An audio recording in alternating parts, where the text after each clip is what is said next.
Chapter 887. Frenzied Feast. Hermie thought teleportation. Just by listening to the names, he knew that these two skills came from hiding and killing techniques, which were body movements and combat skills. There was no concept of insignificance in these two skill trees. Basically, they could be used as soon as they appeared, and they could be used to fight. This was also the reason why Tang In was able to accept the two new skills so quickly. If there were so few of them, and there were the mysterious things in the status skill tree, it would be really depressing, frenzied feast. Under the rules in the world of the devil, there is no probability. That's it. Subconsciously pulling down the killer panel, Tang and looked left and right. It was still the same lonely introduction. The dozen words were so concise and comprehensive that it was baffling. He touched his nose and turned his head decisively. Old butler, I'm not well educated. Don't lie to me. Are you sure this is a skill introduction? Are you King kidding me? The old butler glanced at it. After becoming a first-class killer, there is no fixed pattern, and so is the effect of the skill. It's difficult to explain clearly in a few words. Well, you just need to know the rules. Rules? What's that? The more Tang In listened, the more confused he became. Rules are everything. After little hesitation, the old butler explained, it is invisible and intangible, but it really exists. It was hidden in all things, yet it was able to change everything without anyone noticing. For example, the rotation of the sun and moon, the change of the 4 seasons. For example, big fish eat small fish eat shrimps, shrimps eat mud, and so on. There is no reason, and there is no need to explain the universal law of reason. Wait. Raising his hands to surrender, Tang In suddenly felt a lot of pressure. That, although I don't understand it, is there a simpler way to put it? Is it difficult to understand? Very difficult to understand. Nodding thoughtfully, the old butler stood up and looked at Tang In. He reached out and pointed at the few steps between them. He looked at Tang In and said calmly, I will walk over and kill you. Huh? Tang In couldn't help but be stunned. He only thought that he had heard wrong. Is this a joke? Tang In subconsciously wanted to ask, but in the next moment he suddenly realized that he couldn't open his mouth. Not only could he not open his mouth, he could not even lift the hand that was touching his nose. His expression froze in an instant. What's going on? Tang In was shocked. He felt that all the motor nerves in his body had stopped working. He couldn't receive any commands, and he couldn't feel the existence of his limbs at all. It was as if he had become a weathered statue, motionless. What the CK? Is this an actual combat demonstration? Please, can't you say hello first? But is this a fantasy? No. Tang In's mind spun like lightning. The present Tang In was no longer the newbie who found everything novel. After a slight pause, he immediately faintly sensed where the problem lay. It wasn't that he couldn't control his body, but that there was a strange force that bound his body. Fighting spirit? Magic? As soon as the thought appeared, it was instantly denied by Tang In. Even if the old butler did not know how to use battle energy or magic, he would not have left no traces behind.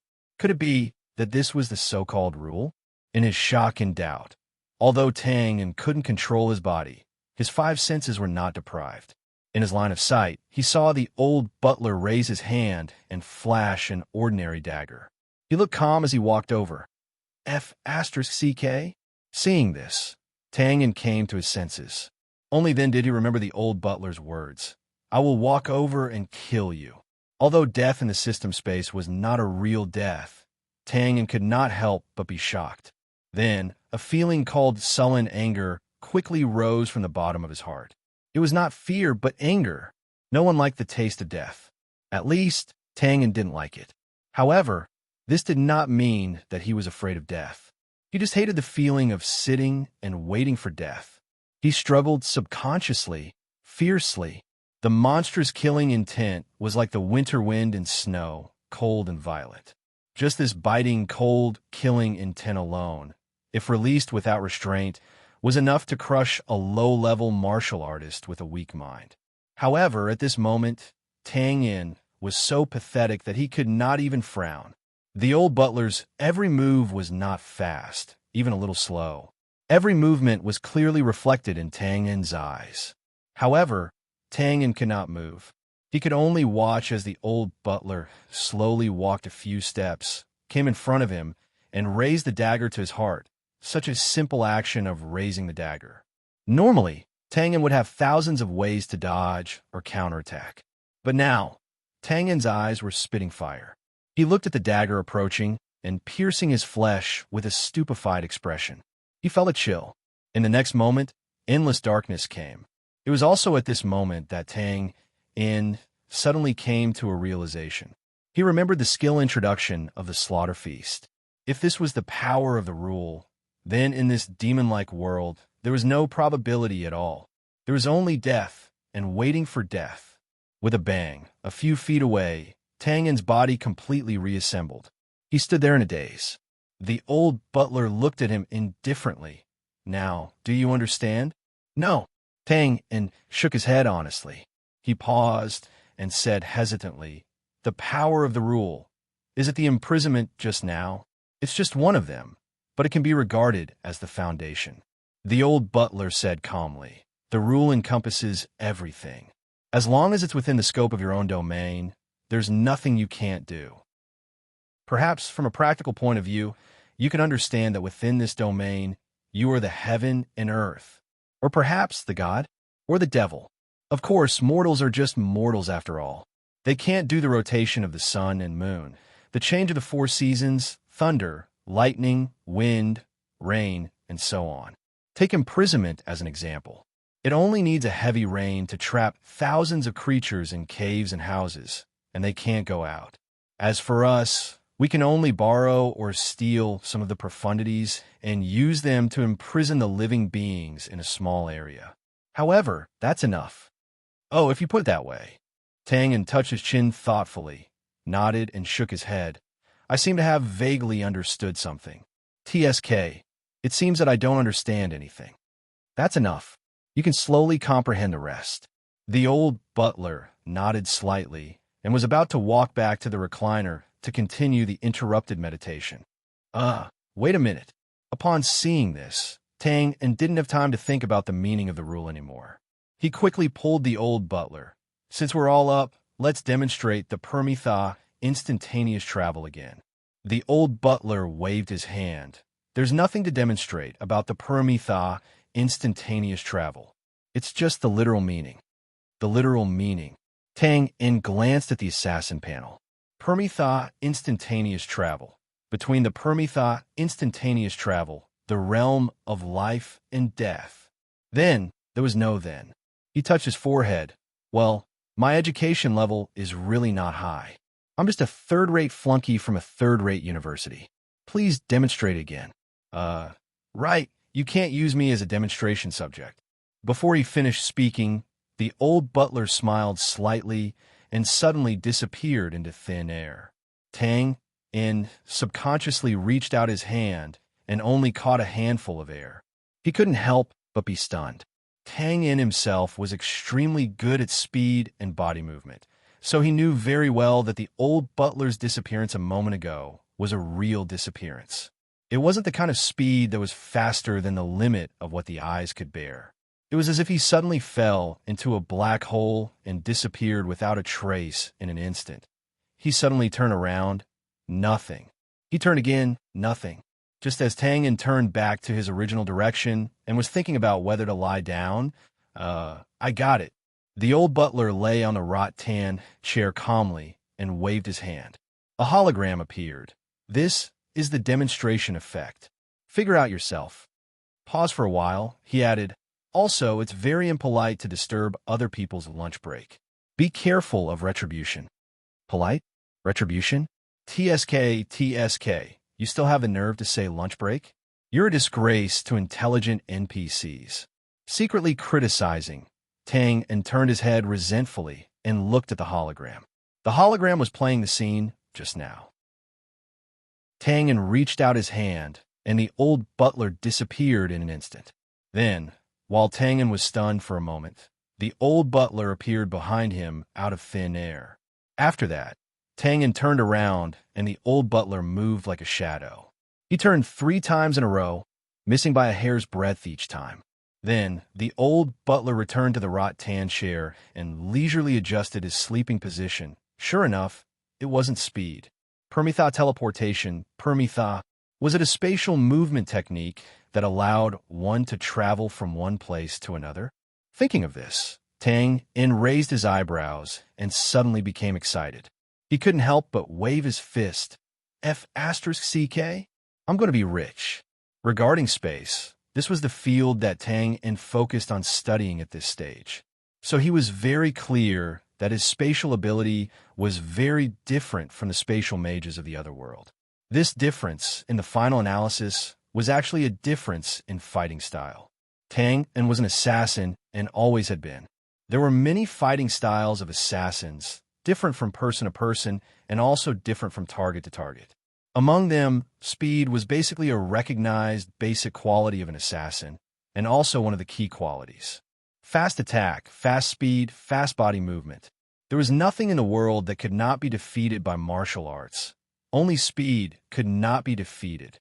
And in terms of speed, compared to the assassins of the other world, Tang En was more extreme, even in the study of spatial domain.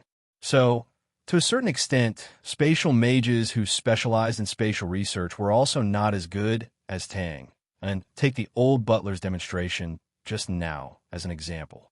If it were a spatial mage from the other world, although they could also perform such short-distance teleportation, it would be impossible for them to be as fast as the old butler without the slightest buffer and pause. This was almost impossible to cover up because mobilizing magical elements required time. But Tang En was different. With just a glance, he knew that as long as he had enough time to comprehend, he would definitely be able to replicate the old butler's rapid teleportation. The difference between the two seemed very small, perhaps only a breath, or even half a breath. Others might not think much of it, but in the hands of people like Tang En, it was enough to determine life and death several times. It was precisely because of this that after watching the old butler's demonstration and figuring out the literal meaning of the Permitha teleportation, Tang En knew that he had really profited this time. This skill could definitely raise his combat strength to a higher level, and it was not impossible for it to cause a qualitative change. That's not right. Just as Tang En was ecstatic about this harvest, he glanced at the light screen from the corner of his eye and was suddenly stunned. And then his expression changed greatly. The light screen was still playing the scene of the old butler performing the Permitha teleportation. It was worth mentioning that the reason why Tang En wanted the old butler to demonstrate the effect so intensely was that he wanted to use this opportunity to comprehend it. This was not to be underestimated. Tang En did not care about it before, but when he was practicing the shadow invisibility skill, the old butler threw out a sentence. Feel the feeling of nothingness, and then sent Tang En away, causing him to be stuck with this skill for quite a long time. Of course, this was not the main point. The main point was that when Tang En suddenly narrowed his eyes, he clearly saw the old butler raise his hand once behind him, and there was a faint blade light in his palm that flashed past his head. Damn it! He subconsciously touched the top of his head, but did not feel any change. Tang En secretly breathed a sigh of relief, and then he followed the flow of his hair to the back, and his arm suddenly stopped. He paused, lowered his hand, and put it in front of his eyes, and the black hair on his hand was shocking. Moreover, this action seemed to have triggered something, and large pieces of hair fell from his ears, with some falling on his shoulders, and most falling slowly to the ground. It's very impolite to disturb other people's afternoon nap. Beware of retribution. The corner of Tang En's eyes twitched, and he raised his head expressionlessly. Through the brightness of the light screen, he looked at the front half of his head, but the large piece of hair at the back of his head was still standing, and it was reflecting the light of the light screen, shining brightly like a light bulb.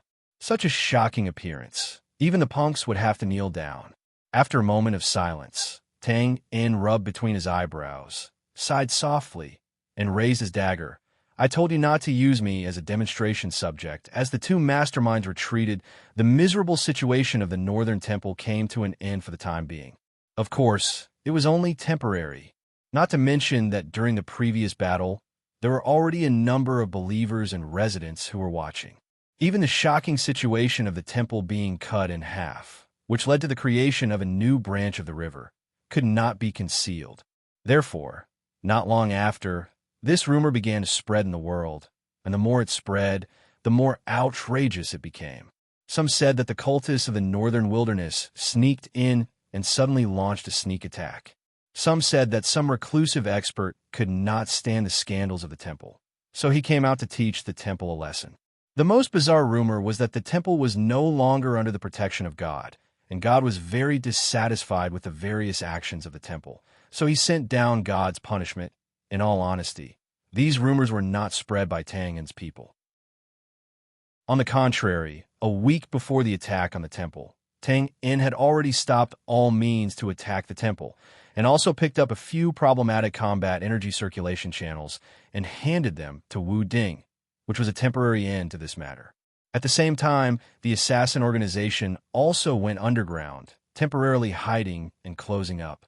It should be said that Tang In did not need these means now. The great success of the trip to the Northern Temple would inevitably lead to the temple's depression and silence.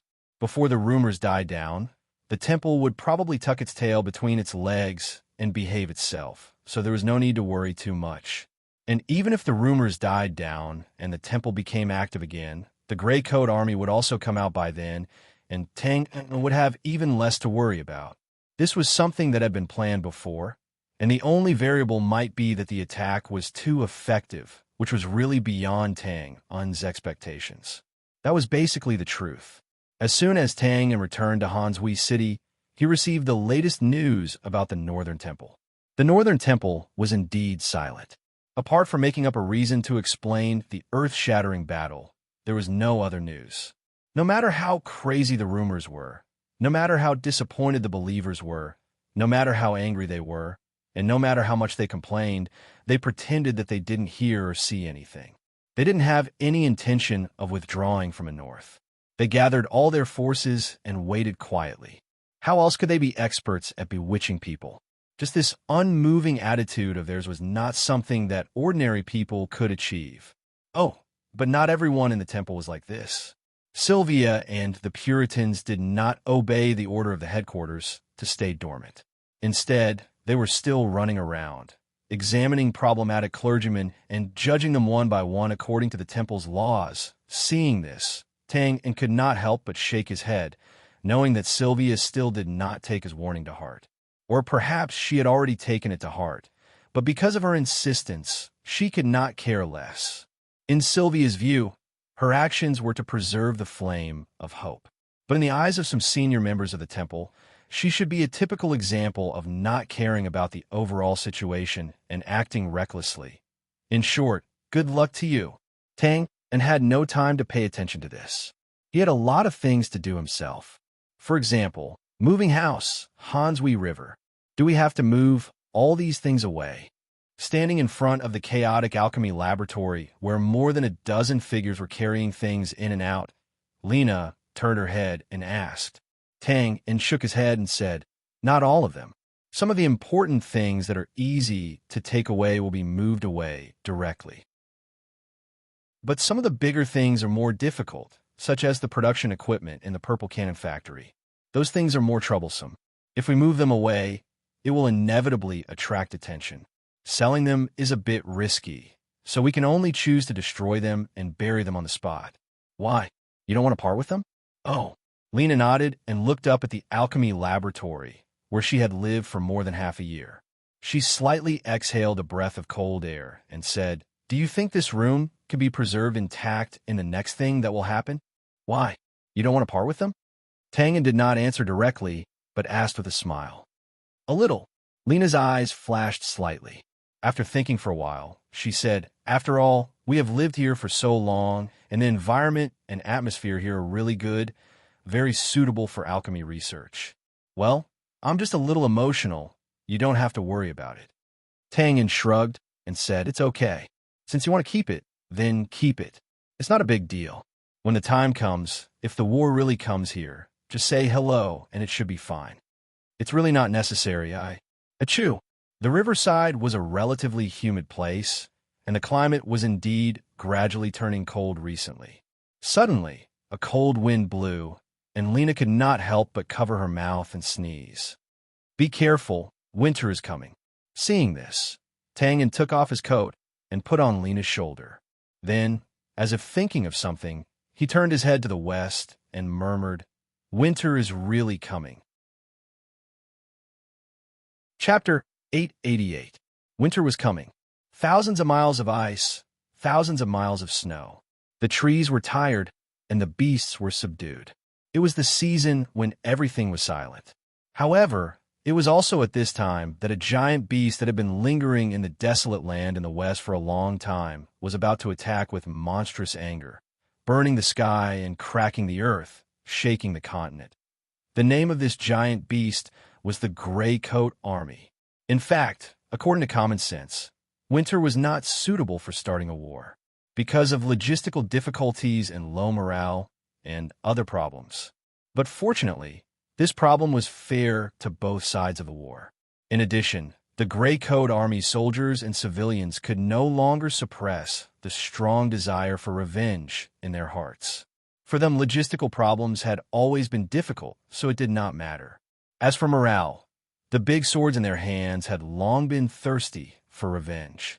It was precisely because of such considerations that Josiah finally decided to officially kill their way out of the 100,000 mountains at the beginning of winter. Tangan naturally had no objections to this decision. Of course, it was impossible for him to have any objections. After all, his knowledge of large-scale military strategies was limited. However, he was also very clear about one thing. That was, with the improved purple bore cannon as a battlefield killer, it was impossible for the unprepared Blank's army to stop the Gray Coat Army that was like a ferocious tiger out of its cage. At least in the early stages of the war, it would definitely be so. War was not a treat, it was something that would kill people. And Hansui City, which was located near the 100,000 mountains, naturally became a battleground for militarists. Therefore, as soon as he returned, and began to move, tightening the coat on her body, Lena did not understand the meaning in Tangan's words. She shook her head and continued, "There's really no need. I just thought of it for a while." "Well, where are we moving to next?" "An abandoned farm about 100 miles away from here. It's already been cleaned up." Tangan spread his hands. You know, towns and cities have been fought over since ancient times. Comparatively speaking, a farm in the wilderness is much safer. Of course, the main reason was because the party that started the war was the Gray Coat Army. One had to know that once a war broke out, the land would often be dyed red for thousands of li, and the disaster of war was extremely severe. At that time, a town with a certain level of defense would be the safest place. As for the ordinary farmsteads that were left behind, they were often the victims of war. However, the Gray Coat Army was the one who started the war, so the situation was naturally different. The Gray Army was originally a group of poor commoners. In addition, they had always been disciplined. Naturally, they would not wantonly slaughter the farmsteads that had been left behind outside the city. Lena nodded and understood what he meant. She came from a humble background, so of course, she was supportive of the Gray Coat Army. However, when it came down to it, she couldn't help but feel nervous and worried. Can we really succeed? I really want to give you a positive answer, but Tangan shrugged and said with a smile, "There is really a lack of successful cases. Haha, I have to give it a try. I won't know until I try." Lena raised her eyebrows and looked up. "I thought you were very confident." "Haha, confidence is only for outsiders to see. I'm now a leader, so I can't always be sad and tell my brothers to go ahead and do it. I don't know if it will succeed. TSK, obviously not reliable." Lena couldn't help but glare at Tangan. She covered her mouth and chuckled, but her heart was filled with joy. "That's for outsiders to see." "So, I'm not an outsider, sir." Tangan wanted to say something, but the young man from the secret agency, who was in charge of moving the items, came over and bowed. "The alchemy experiment table in the inner room is a bit heavy. The utensils on it are all made of crystal glass. The brothers were worried that they would accidentally break when they worked together. It's my fault. I'll go in and clean it up. Alchemy items were not something that anyone could touch. It was not because they were expensive, but because they were as dangerous as the mysterious magic items.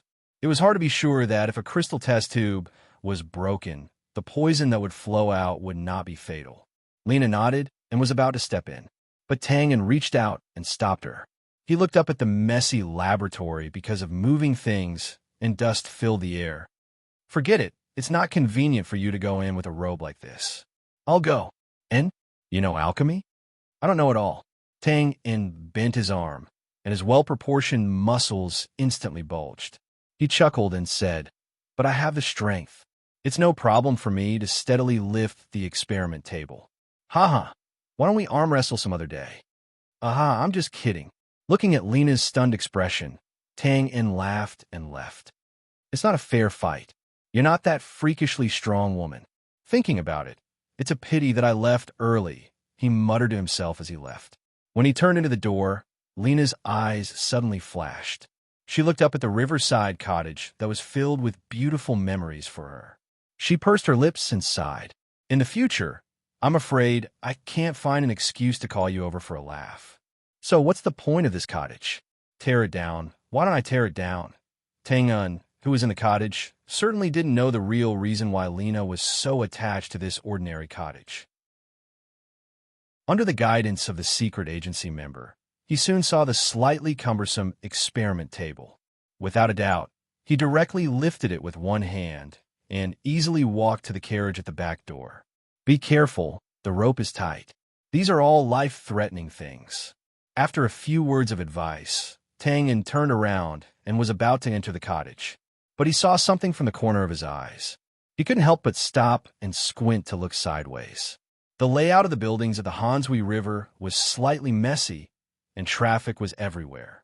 There was also a street at the back door of the laboratory, but it was slightly deserted. Now, on the side of the street more than 10 feet away, an unusually eye-catching luxurious carriage slowly stopped. Then the door opened, and a well-dressed and handsome young man walked out. The young man tidied up his clothes and hair, turned sideways, and looked at the mirror-like window of the carriage. He nodded with satisfaction. Then, he turned around and took out a large bouquet of fiery red roses from the carriage. He sniffed them, and the corners of his mouth rose slightly.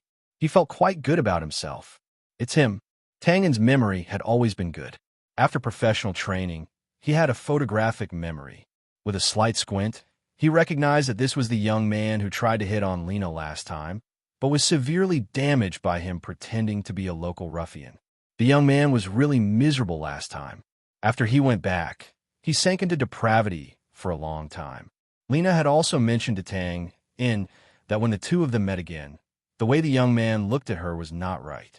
But no one was a fool, and Tangen's impromptu prank could not stand up to scrutiny.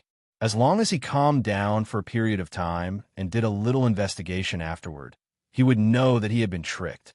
If it were an ordinary person, after this incident, although they would be a little angry, they wouldn't pester him anymore. After all, there were plenty of fish in the sea. But this young man was a bit tenacious.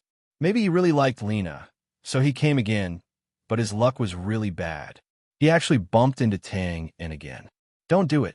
Do I have to give him a blow? Isn't this a bit too cruel? Touching his chin, Tangen was a bit conflicted. Besides, Lena was indeed not young anymore. It was time to talk about marriage. Although this guy in front of him looked greasy and powdered, his tenacity after repeated setbacks was somewhat redeemable. Well, should I let Lena decide for herself? Just as Tangen was considering giving the other party a chance, he glanced over again. His gaze couldn't help but freeze. Next to the luxurious car, the handsome young man didn't immediately take the flowers along the side alley to the alchemy laboratory's front door to find Lena.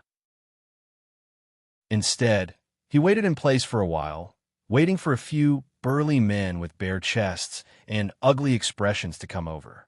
These burly men looked like street thugs at first glance. They were clearly not on the same level as this young man with an extraordinary background. But the two sides sneakily gathered behind the car. The handsome young man pointed at the alchemy laboratory and gestured, saying something. The burly men kept nodding, indicating that they understood. What the hell? With Tang En's eyesight, he didn't need to read his lips to know what this young man wanted to do. This was a proper opportunity to create a hero saving a beauty. His brows wrinkled, and his expression suddenly sank. Tang En didn't object to using tricks to pick up girls. This was a skill, and it was natural to use some tricks to create romance. But faking a hero saving a beauty by scaring the other party to greatly increase one's charm was extremely despicable in Tang En's eyes. Not to mention, this was used on Lena. If you don't seek death, you won't die. Looking up and sighing, Tang En patted the shoulder of a member of the secret agency who walked past him and pointed to the other party's dusty and dirty clothes. Brother, lend me your clothes. Holding the flowers and walking to the alley entrance, the handsome young man thought of what was about to happen. He was a little nervous and also a little excited. Calm down, it's just picking up girls, it's nothing. Grow up. Calm down. Finding that he couldn't calm his thumping heart, the handsome young man began to try to think of other things to divert his attention. Thug boyfriend? Humph. Friend.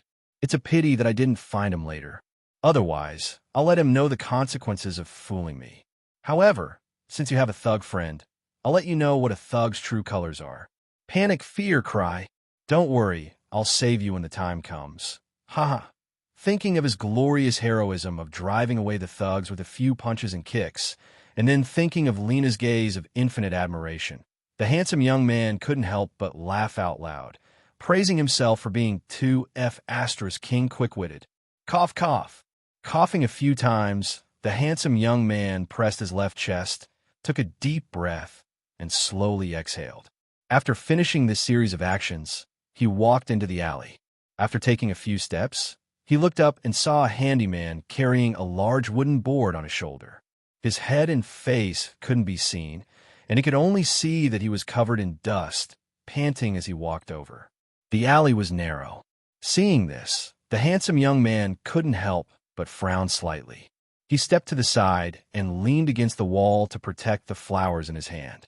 As if sensing that there was someone in front, the handyman's rough voice came from behind the wooden board. "Excuse me, please excuse me. Be careful not to hit anything. Thank you." Huff. The heavy panting seemed to cover up a trace of undetectable wind, and the two sides brushed past each other. The handyman didn't look back and carried the wooden board straight out of the alley. As soon as he came out, he threw the wooden board aside, revealing Tang's unsmiling face. He leaned against the wall and raised his fingers. 1, 2, 3, before his palm was fully open, suddenly, a tragic scream came from afar, like a woman who was tragically raped. Then, a burst of hurried footsteps came from the alley. It seemed that someone was running and screaming, and the scream was getting closer and closer. With a swoosh, a strong gust of wind suddenly swept past from the side. Tang En blinked his eyes and looked at the figure that was like a rabbit that had been shot by an arrow as it held its head and leaped out swiftly from the alley. It was the handsome young man from before, and he smacked his lips and let out a long sigh. TSK, TSK. Don't do to others what you don't want done to yourself. It really doesn't suit me. As soon as the words fell, suddenly, the horses neighed and the wheels came to a sudden stop. The handsome young man who rushed out with his head held was extremely fast, but he didn't look at the road at all. He rushed into the street dizzily and was almost hit by a speeding carriage. Fortunately, the coachman reacted very quickly and pulled the reins tightly, slightly diverting the carriage, which prevented a tragedy from happening. F***CK. Are you F***king blind? Do you want to die, After the carriage stopped, the frightened coachman was furious. He immediately pointed at the handsome young man who was lying on the side with a frightened and dazed expression and cursed. But after a few words, he couldn't help but stare blankly at the top of the handsome young man's head. The cursing also stopped. At this time, the handsome young man obviously hadn't recovered from the thrilling scene just now. His arms that were holding his head were subconsciously hanging down, and he looked terrified. But this wasn't the point. The point was that on the handsome young man's head, the front half of his curly hair was elegant, but the back of his head was bald, like a peeling ginkgo. It looked very funny. Suddenly, he burst into laughter. Haha, your hairstyle, haha, two F asterisk king awesome. Oh, everyone come and see. I can't take it anymore, huh? The coachman patted the shaft with one hand and covered his lower abdomen with the other. He seemed to be choking with laughter and was very happy. The streets, which were deserted just now, were filled with people who came out constantly with the coachman's laughter. In an instant, they gathered around, and then there was an even larger scale of laughter which couldn't be stopped at all. At this time, the handsome young man finally came to his senses. Looking at the countless hideous, smiling faces around him and pointing at him, his face instantly turned pale. He screamed, held his head, and ran around like a beast in a net. But there were too many people around him. Before he could run a few steps, he was trapped again and waved his hands frantically. Don't look. Don't laugh. I'll kill whoever laughs. I'll kill you. Kill all of you. Don't look, boo-hoo. I beg you, don't look, don't laugh. Huh? 2F asterisk king miserable. Through the gaps of the crowd, he saw the tears in the handsome young man's eyes. The initiator, Tang Yin, couldn't help but cover his eyes. He couldn't bear to watch. Then he shook his head and turned to enter the alley. After passing through the alley, the earth-shattering laughter in the back street was still in his ears. But now there were also screams like pigs being slaughtered. Tang Yin was stunned. He looked at the few bullies who fell not far from Lena's feet. They covered their eyes and rolled on the ground, screaming miserably. They were really pitiful. He touched his nose and looked at Lena. This is a few bullies who came to make trouble. I know, and then they are now a little blinding drug. Tiptoeing over the bullies, Lena calmly opened her white palm. There was an already opened purple crystal bottle. She shrugged and chuckled. You know, an alchemist is not completely defenseless. She paused and looked around.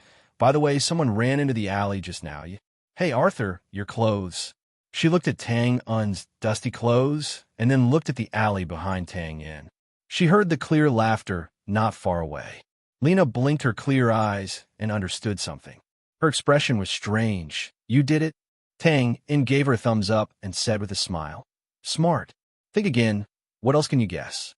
Lena wasn't a fool. Of course, a fool couldn't become a master alchemist. After pondering for a moment, she turned her head and looked at the bullies who were rolling on the ground. Her thin eyebrows raised and she helplessly sighed. This method is too boring. Haha, congratulations, you got it right. This is your reward. With a loud laugh, Tang Yin turned his right hand and a bouquet of fiery red roses was handed to Lena. Needless to say, this naturally belonged to the handsome youth. And if the handsome youth knew that the idea he used to curry favor with Lena was casually plagiarized by Tang Yin, he would probably vomit 3 liters of blood. In short, this was a sorrowful story that went against the flow to form a river. Chapter 889. In the Brand people's impression, the environment in the north was always bad, and the climate was even colder. Winter had just arrived, and the south was still warm and shady. It was suitable for picnics. However, the north had already entered the cold season, and the world was filled with killing intent. Brand Gregorian calendar year 557, winter solstice. It was a very normal solar term, and it was also a very normal day. On this day in history, nothing major happened. Everything seemed ordinary, plain, and simple. However, history was destined to remember this day, because this was the beginning of a new era. In the evening, deep in the 100,000 Mountains, dusk had fallen. Information about the 100,000 Mountains had always been mysterious and scarce. Even in the Brand Royal Library, there were not many records about it, and even the area was vague. On the Brand Kingdom's map, the 100,000 Mountains was a blur, and it went all the way to the top of the map. No one had ever reached the end of it, and as time passed, no one cared about it. Of course, the focus of our attention this time was not the geographical exploration question of where the end of the 100,000 Mountains was. We only needed to focus on a desolate area deep in the 100,000 Mountains. The brand had more complete information about this desolate area. However, it did not take long to collect the information. It was only a year. Of course, there was a reason for doing this. To put it bluntly, it was because the Gray Coat rebels had escaped to this place. A year ago, they were not able to wipe out the Gray Coat rebels in one fell swoop.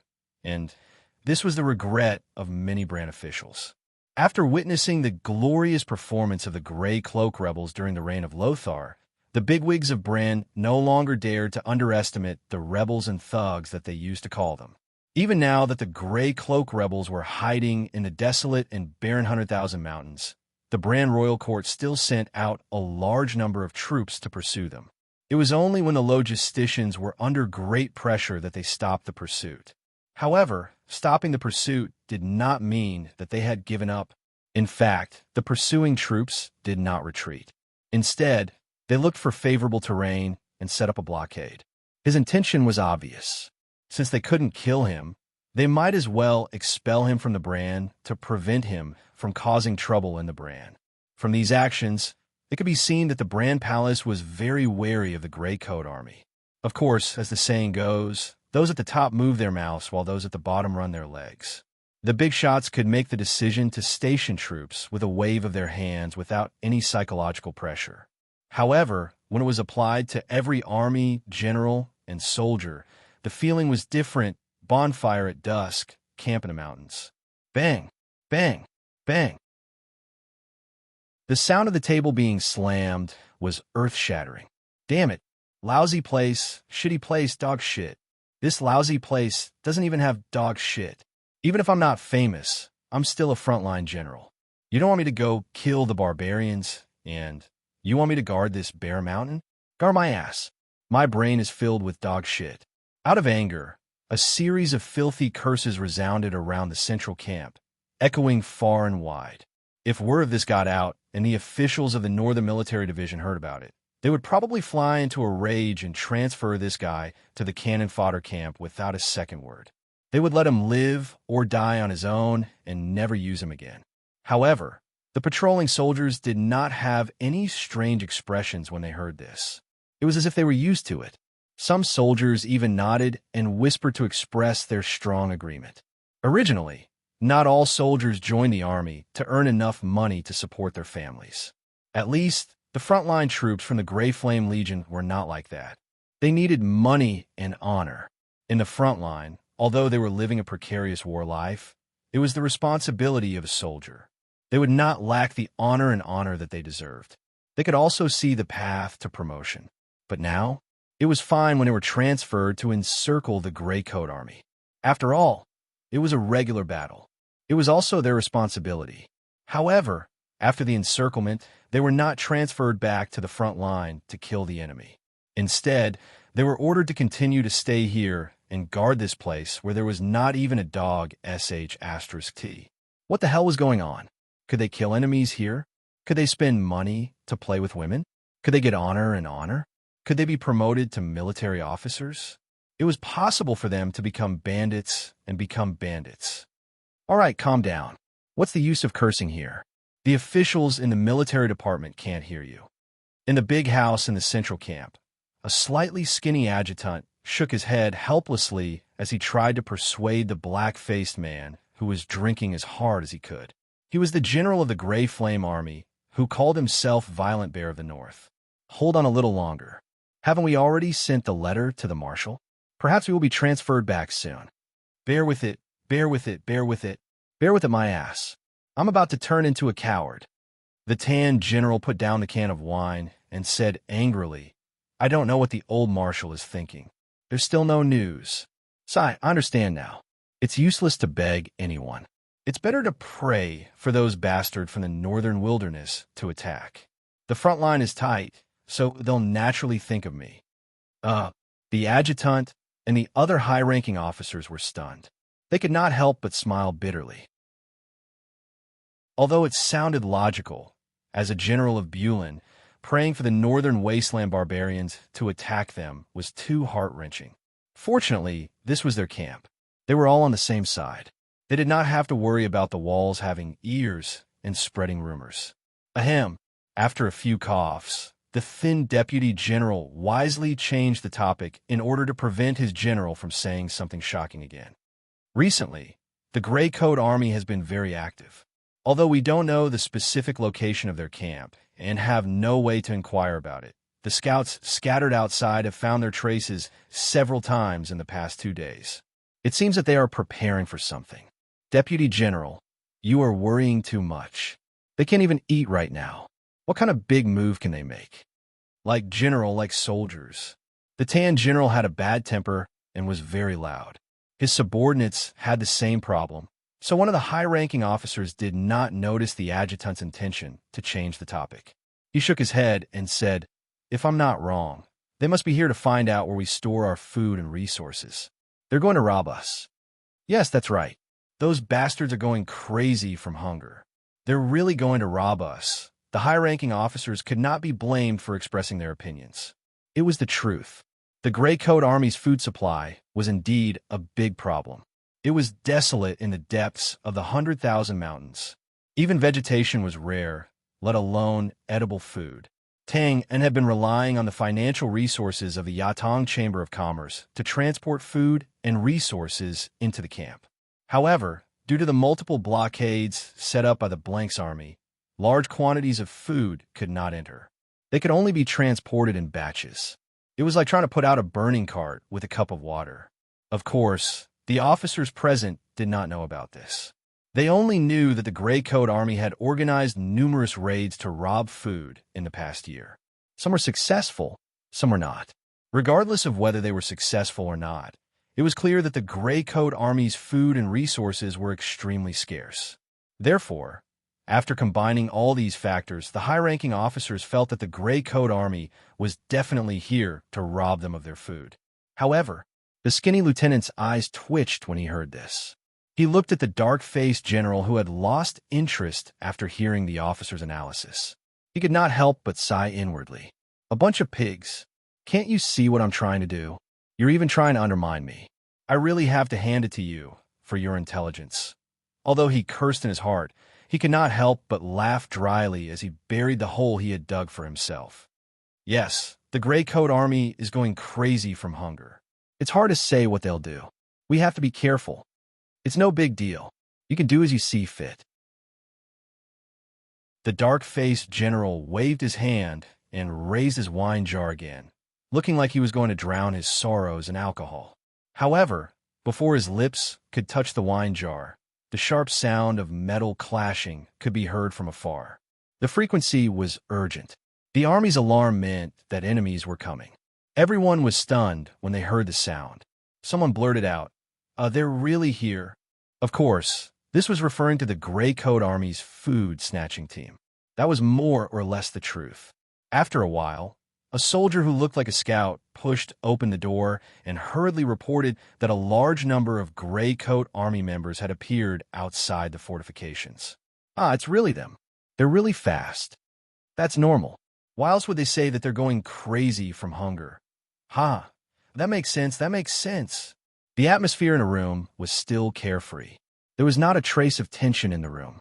The officers' expressions were extremely relaxed, as if they did not take it to heart. This was not to say that they looked down on the Gray Coat Army. It was just that food supplies were the main focus of all armies. As they came from the Ash Flame Army, they placed even more importance on this aspect of protection. Hence, under normal circumstances, unless the situation was completely passive and the enemy had already killed their way in, it was almost impossible for them to successfully snatch food. However, the dark-faced general showed some interest. He looked at the scout and asked, "Are you sure that the Gray Coat Army has a lot of people?" "I'm sure. I saw it with my own eyes." The scout nodded firmly. Very good. Bring me my armor and my axe." The dark-faced general suddenly stood up and laughed loudly. "Damn it. After holding it in for so long, I finally have a chance to have some fun." As soon as he finished speaking, without waiting for a response, suddenly rumble. Chapter 890. Rumble. It was as if there was a sudden clap of thunder in their ears. It was so powerful that the ground trembled slightly. The black-faced general, who had just stood up, was stunned when he heard this. He frowned. Mjolnir?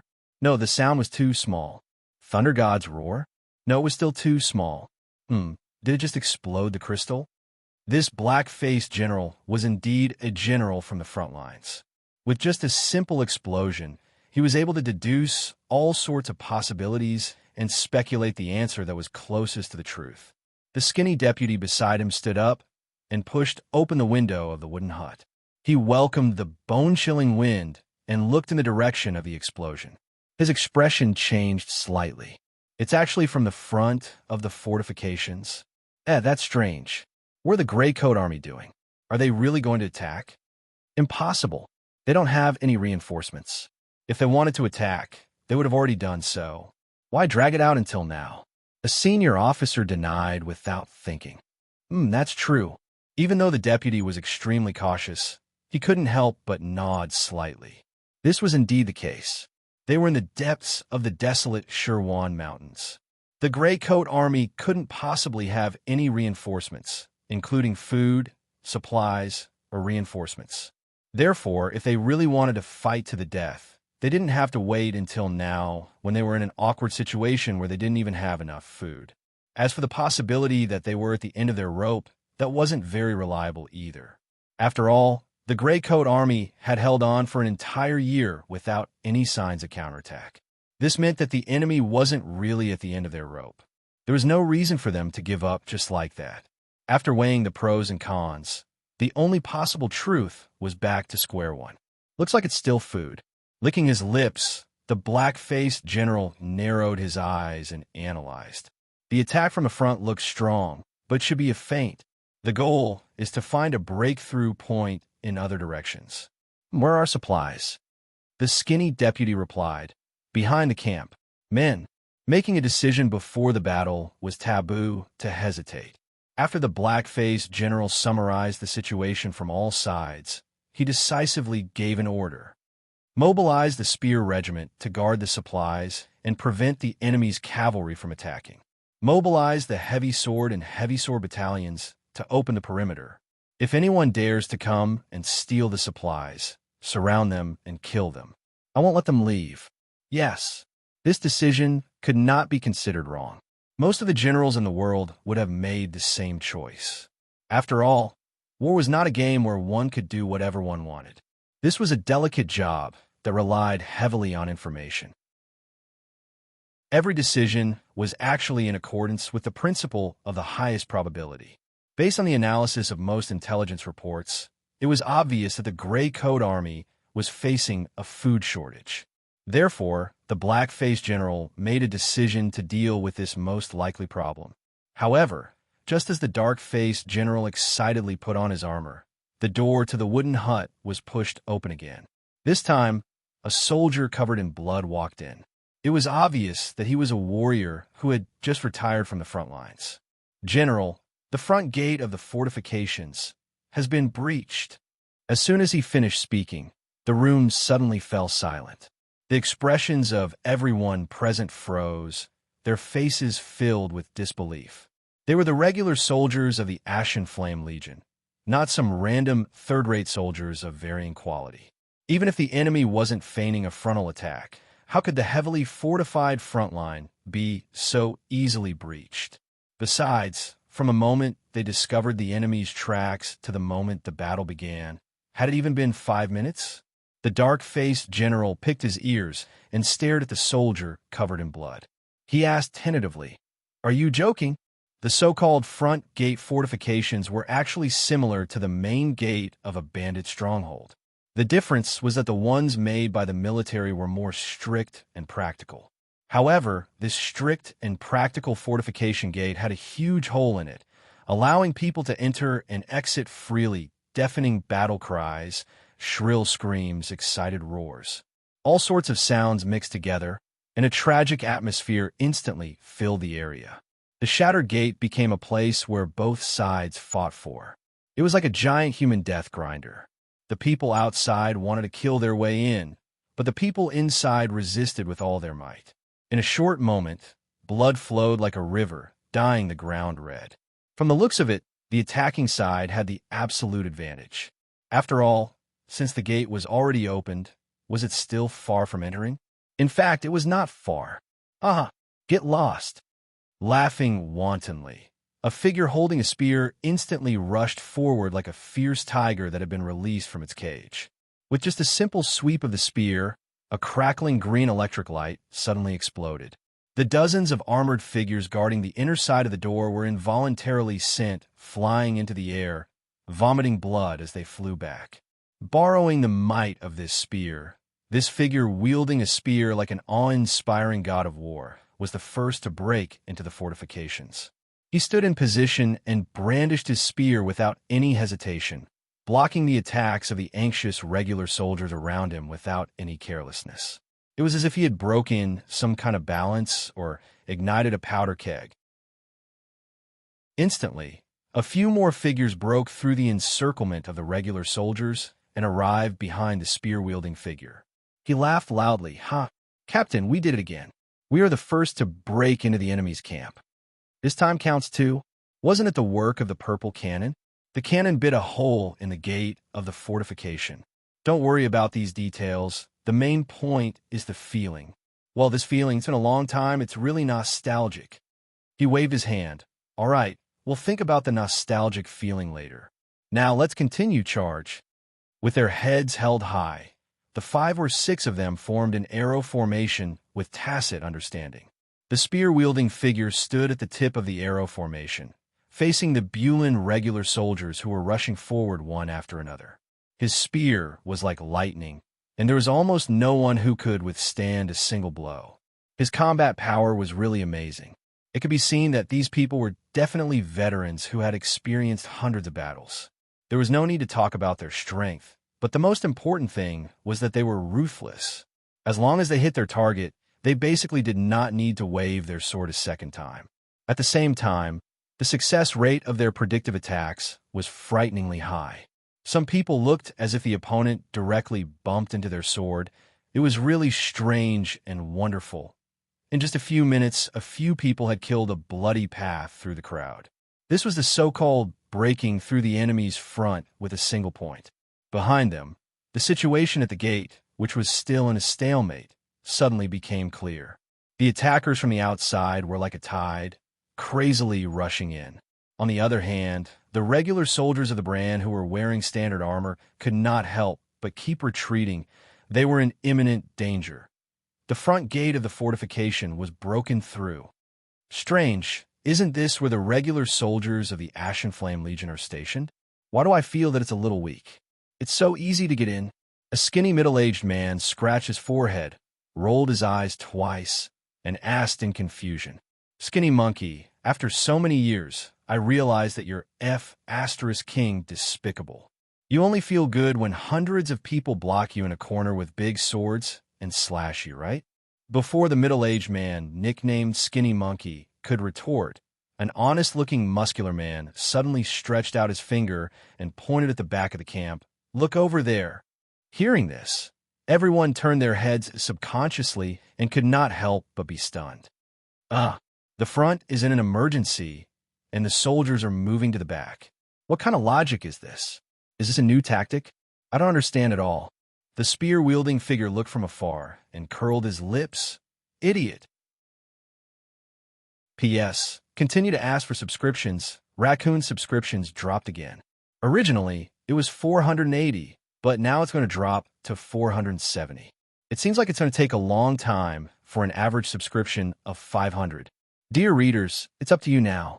You won't disappoint the pure and kind Raccoon, right? Yes, you definitely will. After all, you are a group of readers with integrity. Chapter 891. Due to the influence of the first impression, the black-faced general from the Blue Flame Army made a low-level judgment mistake, allowing the attackers to successfully break through the door.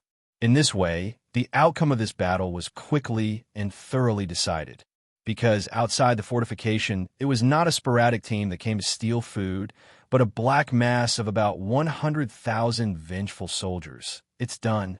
On a raised mound a few miles away from the fortification, there were men and women, young and old.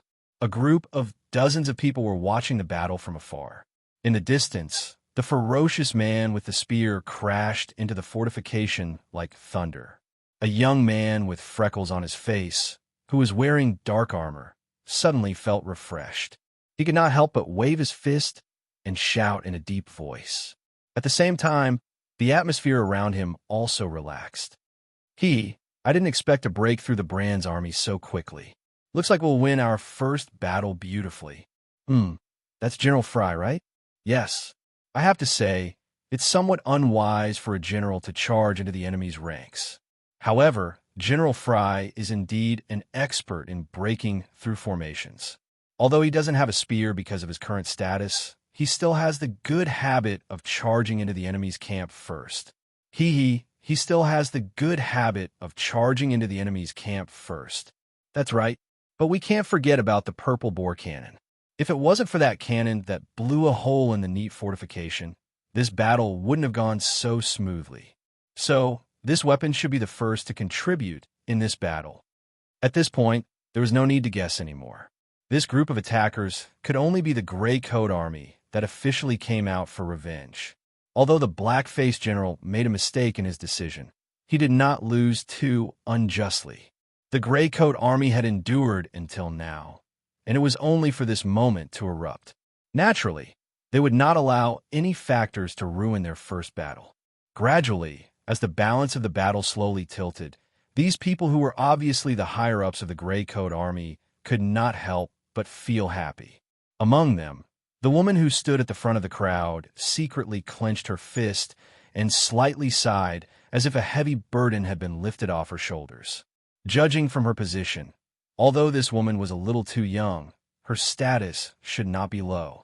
However, his attire looked a little strange. He was holding a staff in his hand, but he was wearing a full set of armor. His helmet covered half of his face, and he looked like an agile fox wearing a turtle shell. It was a strange feeling. Heavy mage? Magic warrior? Or was he simply afraid of death? Well, no matter which one it was, it sounded a little unreliable. However, this young woman clearly didn't have such self-awareness. She stood there calmly with a calm and indifferent expression. The dozens of people behind him cast glances at him from time to time. There wasn't the slightest hint of ridicule or contempt in their eyes. Instead, there was complete respect and admiration. Because this was their leader, Josiah. Of course, this respect and admiration was not only because of his high status, but also because of his charisma and ability. Some words sounded a little pretentious, but this didn't mean that the crowd didn't know. It was needless to say what kind of organization the Gray Coat Army was. However, it was precisely this noble lady who was born with a superior background and had a bright future ahead of her that chose to abandon her unique advantages that would make most people envious. Instead, she chose to mingle with these rebellious poor people and was even willing to risk her life for them. Sometimes, the crowd couldn't help but think this way. What exactly was she after? Was she after the position of the leader of the Gray Coat Army? Well, even the crowd felt incomparably ashamed when they thought about it this way. Everyone loved to be a leader, but that might not be the case for a rebellious leader. Moreover, in the year that they had retreated to the 100,000 Mountains, the Gray Coat Army situation was really extremely poor. Everyone lived together day and night, and they all knew that the limited amount of food was simply not enough for everyone to eat. Therefore, the soldiers were considered first when they were allocated. This was a necessary choice to ensure combat effectiveness. Next were special groups, such as the old, the weak, the sick, and the pregnant. Then it was the ordinary people of the Gray Coat Army. Finally, it was the civilian administrative personnel of the Gray Coat Army, whose role was relatively less obvious. Of course, the reality was that the food had long been exhausted before the round was completed. It could be said that other than the soldiers, the rest of the people were basically in a state of being full and hungry. As the leader, Josiah felt that he was an administrative personnel, so his treatment was also the same. In fact, this rule was set by her. She set this rule, and this was how she followed it. Countless times when she was seen swallowing all kinds of strange, bitter wild vegetables into her stomach without batting an eyelid, it wasn't that no one stood up to stop her. and it wasn't that no one was willing to take out better food. But in the end, they were met with either her kind persuasion or her forceful orders with her status, without exception. In the end, there were even people who secretly prayed that she would fall sick because as long as she fell sick, according to the rules set, she would have no excuse to refuse. It was just a pity that although they could occasionally see her tired and sleepy look, they didn't see her fall sick. It was really anxious, but there was nothing they could do. Some people would also think that the reason why the originally low morale and precarious Grey Coat Army didn't completely collapse in this year was because of her existence. Everyone was looking at her, worried for her, moved by her, encouraged her, and cheered for her. She also seemed to know her role, so she was never passive and never fell sick. Even if she didn't sleep for a few days and nights, she never showed a dispirited look in front of others. In the eyes of the ordinary Grey Coat Army, she was always so optimistic and gentle, full of fighting spirit and confidence. Before the war, she casually said that in the future, she would wear a full set of armor to supervise the battle, and everyone was silent. Everyone knew that she wasn't afraid of death. This was not a question from the moment she volunteered to join the Grey Coat Army. Everyone also knew that she was very afraid of death, because once she made a mistake, this Grey Coat Army that had crawled out of the abyss of hell with great difficulty would truly have no hope thinking about it. If what she wanted was the position of the leader of the Grey Coat Army, then it would be a great blessing for the Grey Coat Army. On the mound, under the light of the distant battle, Josiah's half-covered face was slightly flushed. She didn't know that the people behind her were thinking so much as they looked at her back. She was focused on watching the battle in the distance, where the outcome of the battle was becoming more and more obvious, and the huge stone in her heart was completely put down. Logically speaking, the Grey Coat Army, who had the mentality of win or die trying, had used all their strength to attack this time. Just the number of soldiers alone was more than 100,000, which was much stronger than the Grey Coat Army in front of them, which only had a little more than 10,000 soldiers. Moreover, they had the purple bore cannons, which were a killing machine on the battlefield, so there was no need to worry at all. However, the reality was that other than using a few purple bore cannons to open up a gap in the fortifications, this killing machine didn't roar angrily again. This thing was now the Grey Coat Army's biggest trump card, and this trump card naturally had to be used at the crucial moment to open up the situation, such as a real siege. As for the Grey Coat Army in front of them, as well as the few blockades in Sherwan Mountain, in the eyes of Josiah and the others, it was just an appetizer. There was no need to use the purple bore cannons, this killing machine, to prevent the news from leaking out and affect the explosive effect later on. Of course, it wasn't that they didn't take it seriously, it was just that they had to prioritize things. In fact, before the battle started, Josiah was still very nervous. They had to win the first battle after returning, and they had to win beautifully. However, after all, the Grey Coat Army hadn't fought a real battle for a year. Although they hadn't neglected their training, they lacked the influence of real battles and baptism of blood, so they felt that something was missing and that they weren't that stable. Fortunately, the result didn't make Josiah really worried. She realized that she had underestimated the strong desire for revenge in the hearts of the soldiers. Looking around, even though it wasn't very clear under the warm twilight, she could still recognize the figures of the Grey Coat Army soldiers in the fierce battle. Because at this moment, they seemed to have turned into wild beasts that hadn't eaten meat for 3 months. Every attack was a crazy and fearless way of fighting. As long as there was still a breath left, they had to first stab their battle swords into the opponent's body, then close their eyes with a smile and collapse with the opponent in their arms.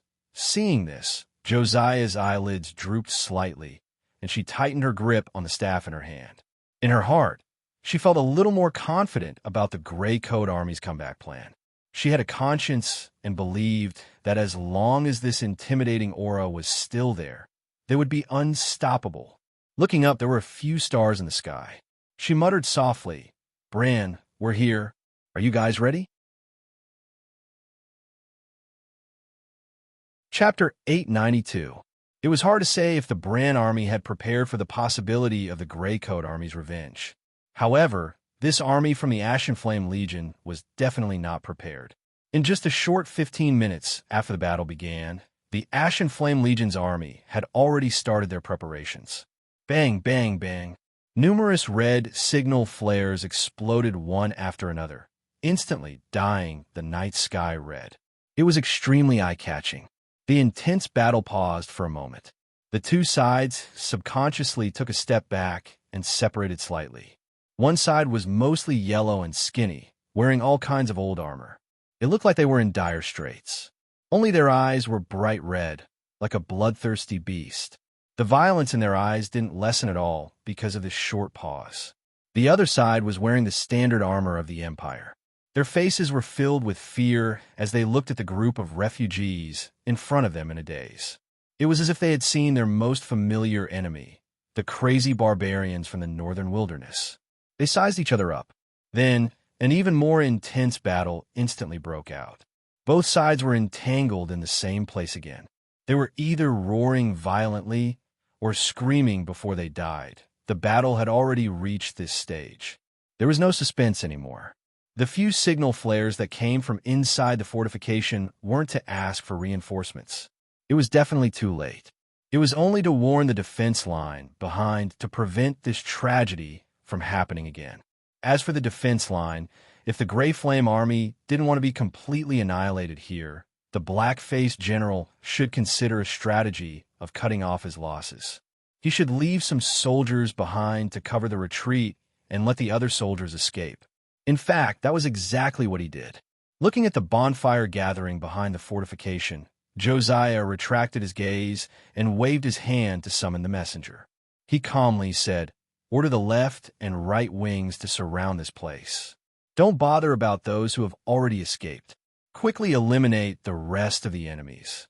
Also, ask General Fry to retreat." "Yes." The messenger nodded and quickly ran down the hill. Leader, if you do this, Brother Fry will be unhappy when he comes back. You should know that this is the last time he will charge and break through the enemy lines." With a light laugh, the young officer with freckles stepped forward and shook his head with a smile. They seemed to be very familiar with each other, but this action seemed a little casual and intimate, not respectful enough. But in fact, looking at the perfect position half a body behind Josiah, he knew that this young man was a smart person and had a good sense of propriety. Josiah smiled and shook his head. "Fei Rue, Brother Fry likes the feeling of breaking formations. Now that the enemy's formations have been broken by him, he's just cleaning up the battlefield. I don't think you'll blame me. Furthermore," pausing for a moment, he sighed, "I still feel that it's too dangerous." Sigh. Old Marshal Omeng's health is deteriorating by the day. We can't let him work in the military anymore. Otherwise, well, now, Brother Fry is very important to this Grey Coat Army. Needless to say, this young officer was one of Tang Yin's few friends in the Grey Coat Army, Fei Rue. Hearing Josiah's helpless sigh, Fei Rue's expression turned gloomy, and he couldn't help but fall silent. Logically speaking, with the purple cannons as a killing weapon, the Grey Coat Army's combat power would naturally be much stronger than before. The actual situation was more or less the same, but it had to be pointed out that the current Grey Coat Army also had a fatal shortcoming. They only had a general, but no marshal. During the retreat of the City of Dawn, old Marshal Omeng had suffered some minor injuries. Everyone, including Omeng himself, didn't pay much attention to it. After all, Omeng had been on the battlefield for decades and had experienced thousands of battles. These minor injuries were not worth mentioning. At most, it would leave a scar. This was a unique medal that belonged to a warrior. But the situation after that was completely different. Since ancient times, famous generals were like beauties. They were not allowed to see each other until their hair turned white. Perhaps it was because of old age that his body's functions had deteriorated rapidly. Not only did the minor injuries on Omeng's body not get better, but they also worsened. In the end, he was bedridden. Old Marshal Omeng's importance to the Grey Coat Army was self-evident. It wasn't an exaggeration to say that the Grey Coat Army was led by Lo Sha and supported by Omeng. If the Grey Coat Army was compared to a long-distance warship, Losha would be the rudder that controlled the direction of the ship, and Omeng would be the sharp sword that split the waves. But now, the bow of the ship had collapsed, and Old Marshal Omeng had fallen. The military structure of the Gray Coat Army was relatively simple. If it was in the past, even if Old Marshal Omeng fell, one of the generals of the original armies could be chosen to replace him. But now it wasn't possible. Don't forget that during the honeymoon period between the Gray Coat Army and Bran, the Gray Coat Army had sent a large number of soldiers to the front line according to the agreement to resist the invasion of the barbarians in the northern wilderness together with Blank's army. Among them, there were the highest-ranking generals of the Gray Coat Armies, 1st Army, 2nd Army, and 4th Army. After the barbarians in the northern wilderness retreated, the Bran immediately tore up the contract and brazenly attacked the Gray Coat Army's reinforcements. In order to minimize the damage to their troops, the three generals made the same choice. They stayed behind to attract the attacks of Blank's army and let their soldiers escape as much as possible. In the end, none of them made it back. There were still the generals of the 3rd Army and the 5th Army left. Among them, the generals of the 5th Army were not considered. This didn't mean that their military capabilities were not good, but there was a difference in their tactical style. The generals of the 5th Army were extremely good at defensive battles. Even Omeng admitted that he was inferior to them in terms of defense. However, the problem was that he was only good at defensive battles. He was good at defending, but he was not good at attacking. His attainments in attacking were much worse. However, the focus of the Gray Coat Army now was revenge. They would have to fight their way out of the 100,000 mountains and attack the hinterland of the Bran. This was naturally beyond the capabilities of the 5th Army's generals. Excluding him, the only one left was the general of the 3rd Army. He didn't have a problem with his tactical style, but his other problems were more serious than this. When Bosco was preparing to betray the Gray Coat Army last year, the various forces that his family had infiltrated into the army worked together. Among them, the situation of the 3rd Army was the most serious. The ones who opened the gates of the City of Dawn to let the enemy in were the 3rd Army swordsmen. As a result, the reputation of the 3rd Army in the Gray Coat Army was naturally not good. As the highest-ranking general of the 3rd Army, the general was not good at using people. He was burdened with a huge amount of guilt and guilt. It was as if a shadow had been cast over his heart. Although he was strong enough to not be defeated, he was unwilling to accept the position of marshal. Josiah and the rest knew that this had nothing to do with the general. Strictly speaking, this was a natural disaster. The Bosco family had been the Gray Coat Army for many years. Even Rosa, Omeng, and the rest didn't expect the family's roots to be so deep, let alone the general. However, no matter how hard Josiah, Omeng, and the rest tried to persuade him, the general still couldn't get over his psychological barrier. He insisted on not accepting the position of marshal. As a result, there was a big problem. Omeng obviously couldn't be the marshal anymore. Otherwise, it was very likely that he would die in front of the military sandbox. And those who were most qualified to inherit this position had either been sacrificed, their tactical style was not suitable, or there was a psychological problem.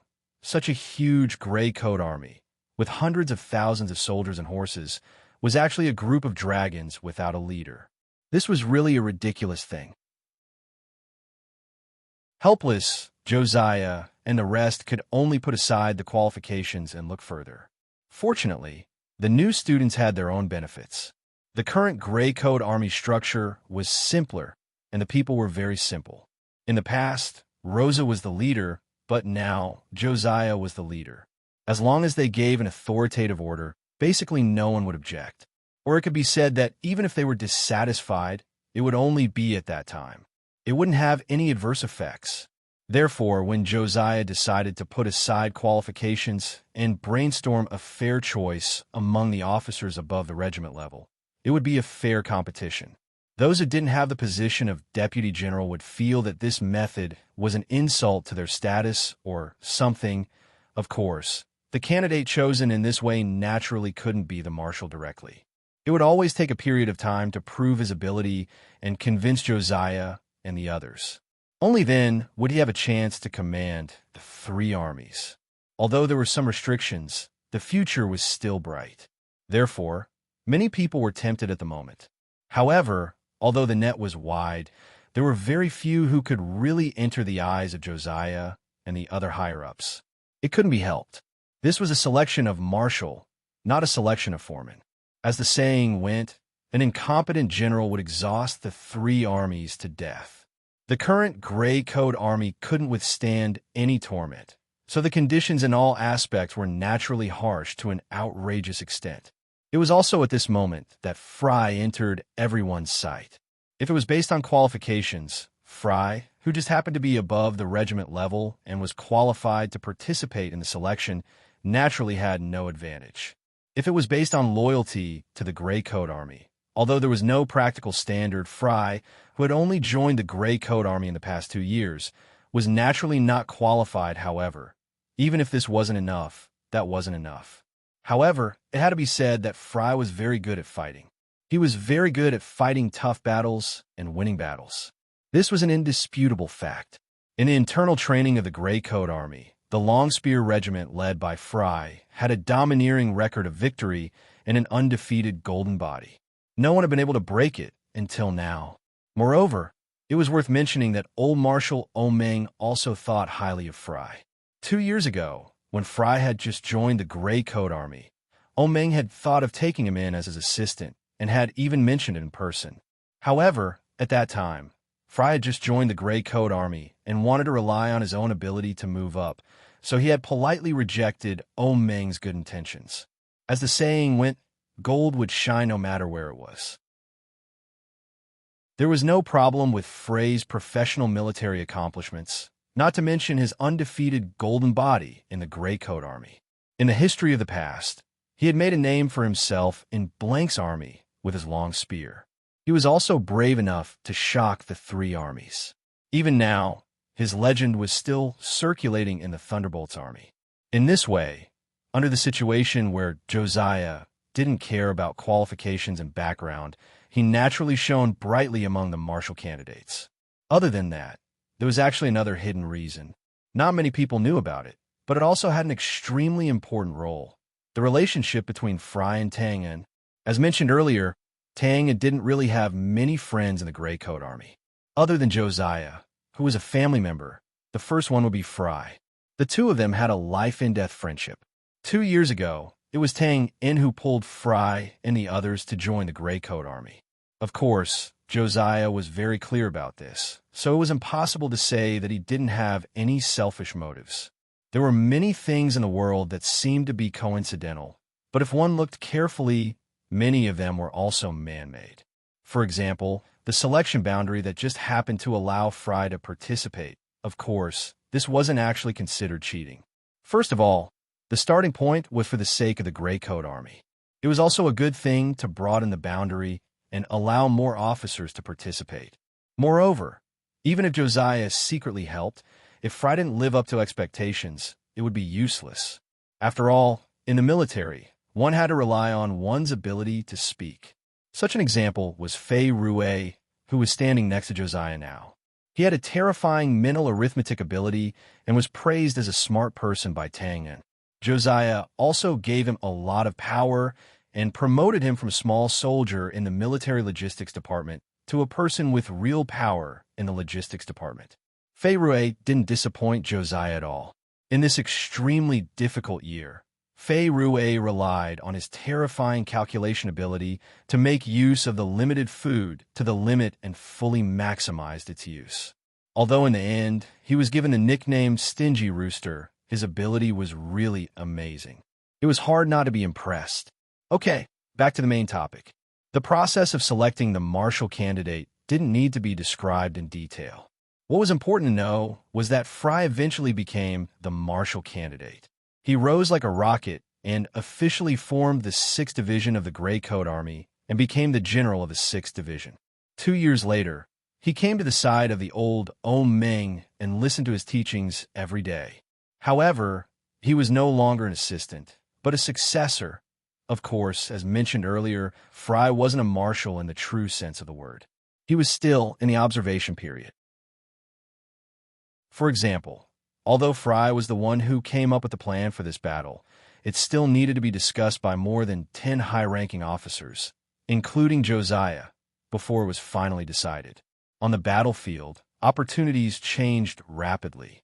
This kind of slightly cumbersome and delayed model was naturally problematic. However, Josiah and the others were helpless. After all, this was a huge problem that concerned the lives of hundreds of thousands of people. It could be said that they had already given Fry the greatest freedom. The rest could only be slowly verified with time. Furthermore, looking down from above, Josiah could not help but sigh softly in his heart as he watched Fry lead a group of old brothers out of the fortifications and stride over. A look of regret flashed across his face. In fact, there was another main reason that no one knew except for her. Old Marshal Omeng was not dead yet, so he naturally had a decisive role in the selection of the marshal candidate.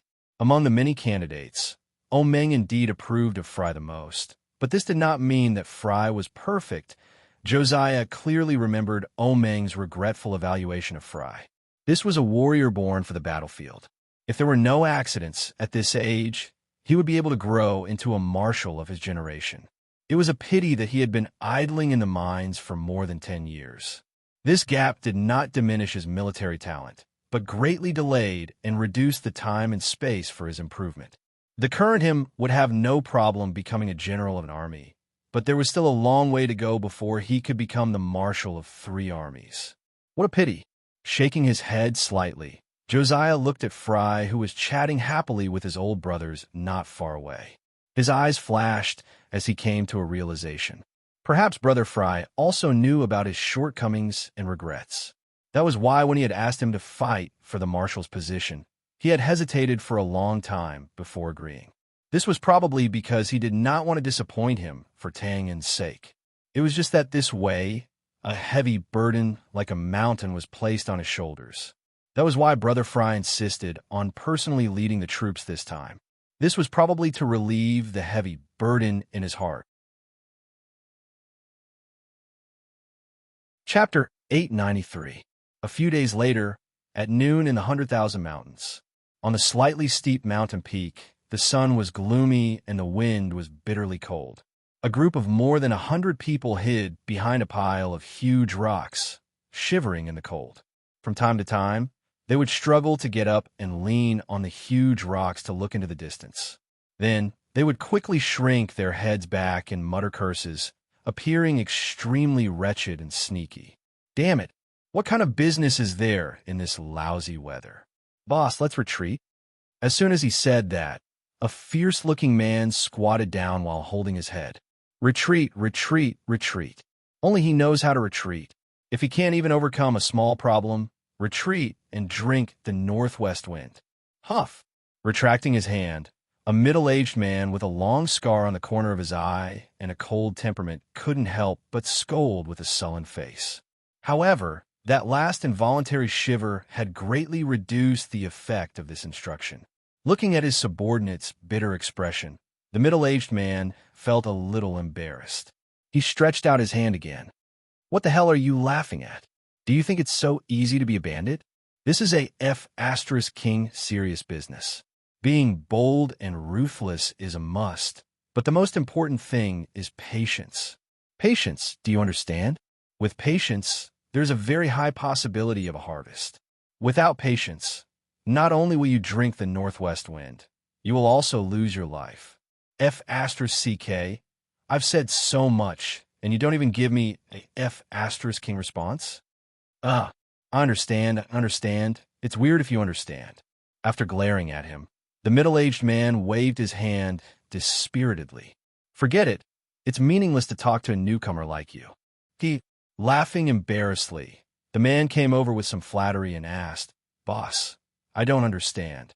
Even if we don't get a deal, we won't lose our lives, right?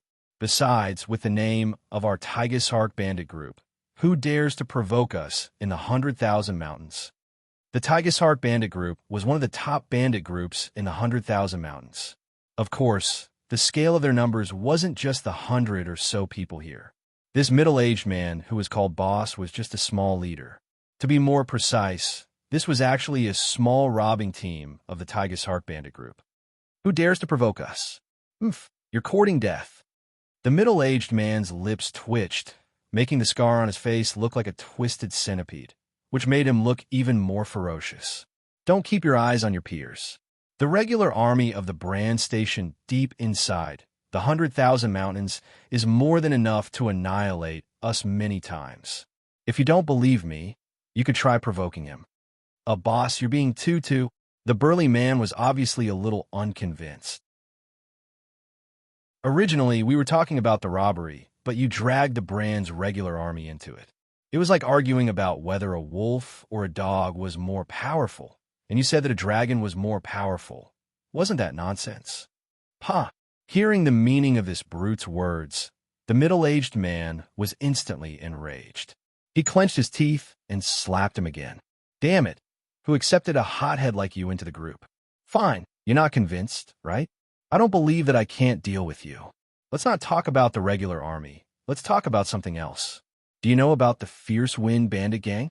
Covering his head, the burly man saw that his boss was angry and felt wronged. He said carefully, I've heard about it. It seems that they completely disappeared 2 years ago. I just came to the 100,000 mountains this year. Damn, no wonder. I've really wronged you. I wouldn't dare. Boss, you're right. The burly man shook his head and said, Forget it, don't flatter me. Since I have nothing else to do, I'll tell you more today to broaden your horizons. And all of you, do you know about the Fierce Wind Bandit gang? If you don't, then listen to me. The middle-aged man waved his hand in a very stylish manner. Seeing that everyone's attention was focused on him, he nodded with satisfaction and said, Speaking of the Fierce Wind Bandit gang, they were a well-known name 2 years ago. They had more than 10,000 members and a huge force. They were not inferior to our Tiger Shark Bandit gang in terms of scale.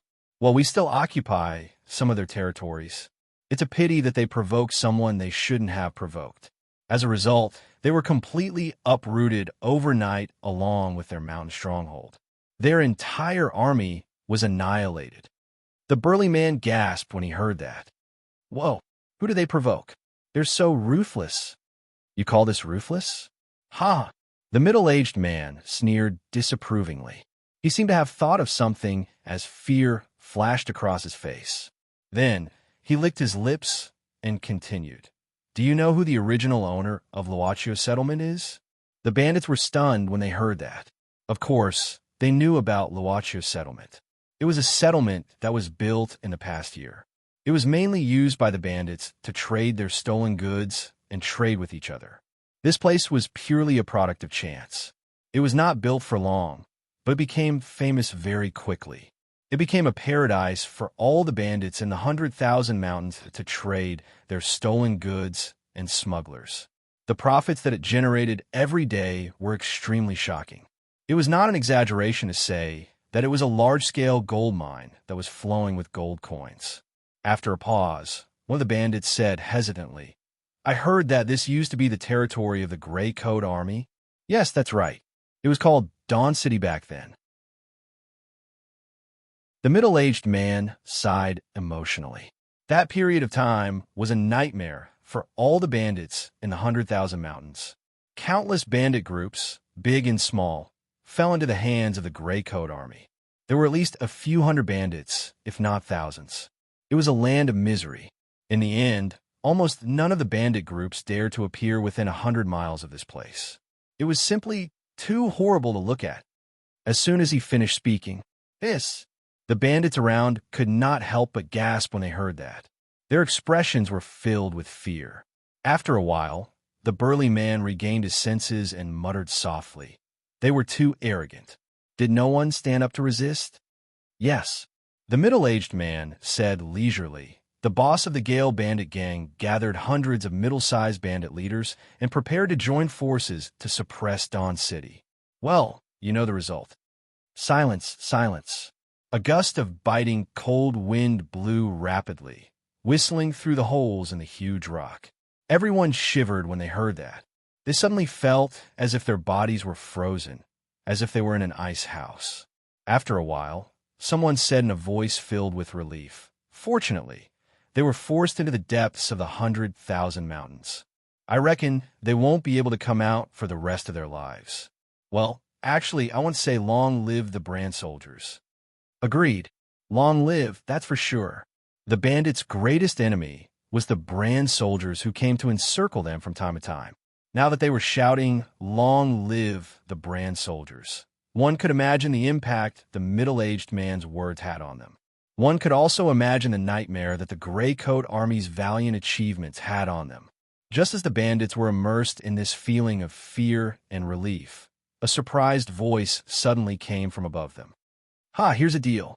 As soon as the voice fell, the bandits were instantly energized and stood up together. F***, you're rebelling. Get out of my way, they shouted angrily. Pushing aside a few bandits, the middle-aged man was the first to pop his head out from behind the huge rock. Under the guidance of the bandits, who were on sentry duty, he instantly found the location of his target. On a winding mountain road a few miles to the south, a long caravan was slowly turning out from behind the hill. Although it was not very clear, it was undoubtedly a caravan, and it was not a small one. This is really a big deal. It's just that the scale is a little big. We can't handle it alone. It's really strange. Why would we think of taking this small road? But it's okay. It's not too late to gather people now. As long as there were benefits, there would be competition. The bandit industry was naturally no exception. The only difference was the way they competed. Compared to the gentle competition in most industries, the bandits were much more direct. They had more people, more knives, and the more people they killed, the more territory they occupied.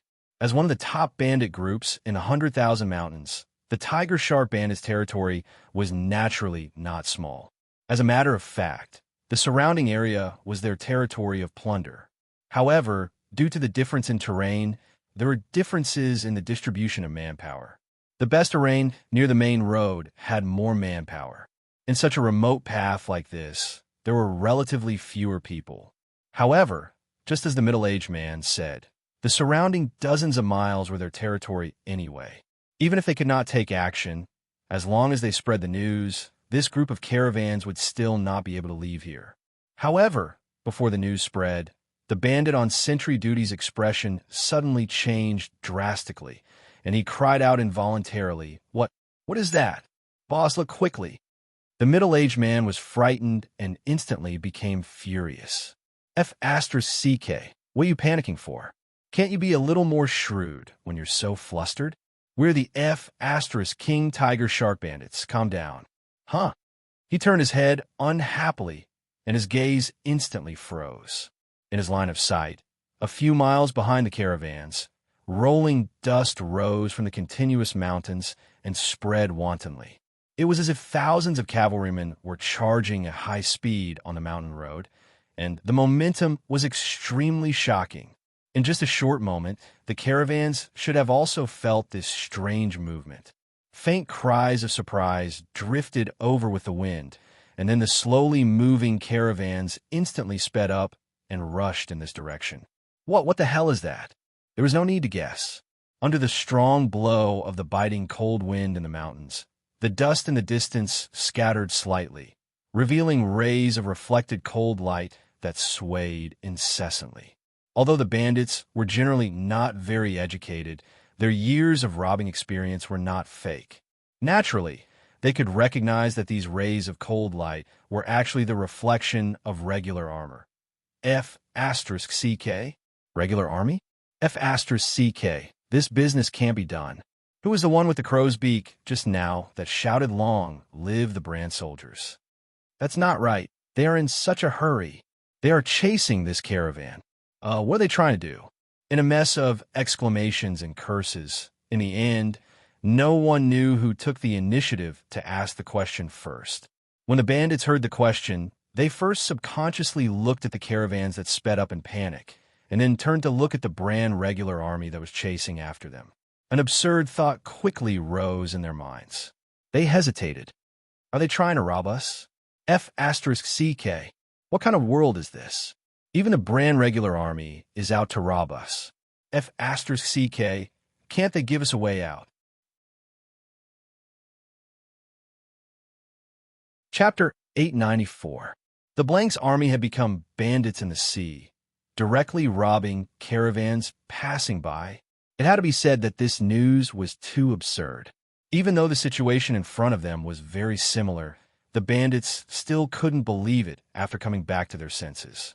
They subconsciously looked at the back of the brand soldiers. It was a very simple conjecture. Such a hurried march, and even a little bit of abandonment meant that there was definitely something fishy going on. And with this look, the middle-aged man's face suddenly turned pale, and he jumped up. There was indeed someone behind the brand soldiers, and it was a black mass. Because the distance was too far, even though they were on the high ground, they couldn't see the other party's appearance clearly. They could only roughly tell that the third party was an army from the overall aura. But compared to the brand's regular army that was fleeing in panic, this army was much calmer. The formation was neat, and the aura was austere. They were divided into a few paths and continuously turned from the back of the continuous mountain range. Like a primitive black stream, they moved forward slowly and steadily, unstoppably covering countless mountains and plains. And all this was reflected in the middle-aged man's eyes. His body and mind suddenly turned cold, and an extremely familiar and resistant feeling of being in a nightmare suddenly surged into his heart. He instantly jumped up, turned around, and ran. Gray, they're coming out. Run quickly. The intermittent and hoarse scream stunned the bandits on the side. They looked at each other in confusion. What's going on? Gray, what are you running for? You're running so fast. With a bang, the panicked middle-aged man didn't see the gravel under his feet clearly. With a crack, his body leaned forward, and he immediately rolled down the mountain with a cry of surprise. Ah, boss. With a situation like this, it was obvious that this deal couldn't be done. The bandits swarmed out of the mountain peak and hurriedly chased after their boss, who kept rolling like a wheel. The middle-aged man was quite lucky. While rolling, he randomly waved his hand and grabbed onto a crack in the rock, avoiding the tragic fate of rolling down the mountain. Then, the incomplete name that had been brewing in his throat suddenly screamed out in shock. F*CK, the Gray Coat Army. The bandits who had come to the rescue stopped in their tracks when they heard the roars. Their expressions changed rapidly, and they were dumbfounded on the spot. Then, someone let out the first cry of terror. Run! More than 100 bandits turned around and ran down the mountain, disappearing in an instant. The middle-aged boss was stunned. He paused for a while and let out a shrill roar. F*CK? Come back, my leg is broken. All right, let's not talk about how the bandit leader escaped in the end. Now, let's focus on the primordial black current. That's right, this was the Gray Coat Army that had emerged from the depths of the 100,000 Mountains. In fact, other than their armor and equipment, the combat power of the Gray Coat Army soldiers who had been through countless battles was not much weaker than the brand's regular army.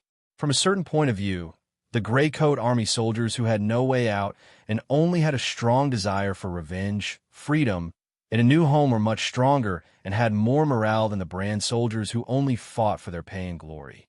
Therefore, there were many blockades in the 100,000 Mountains. Other than the first line of defense formed by the Gray Flame's regular army, which was slightly threatening, the rest of the brand soldiers who were second, third, and reserve soldiers were just decorations.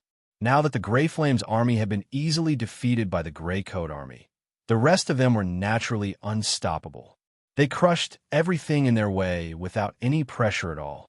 For an entire week, they chased to avenge their humiliation.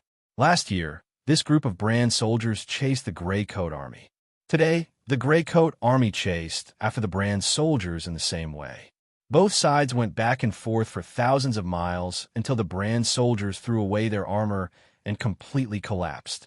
If it wasn't for Josiah, Fry, and the others who looked down on these low-class soldiers, it would be easy for them to be completely wiped out.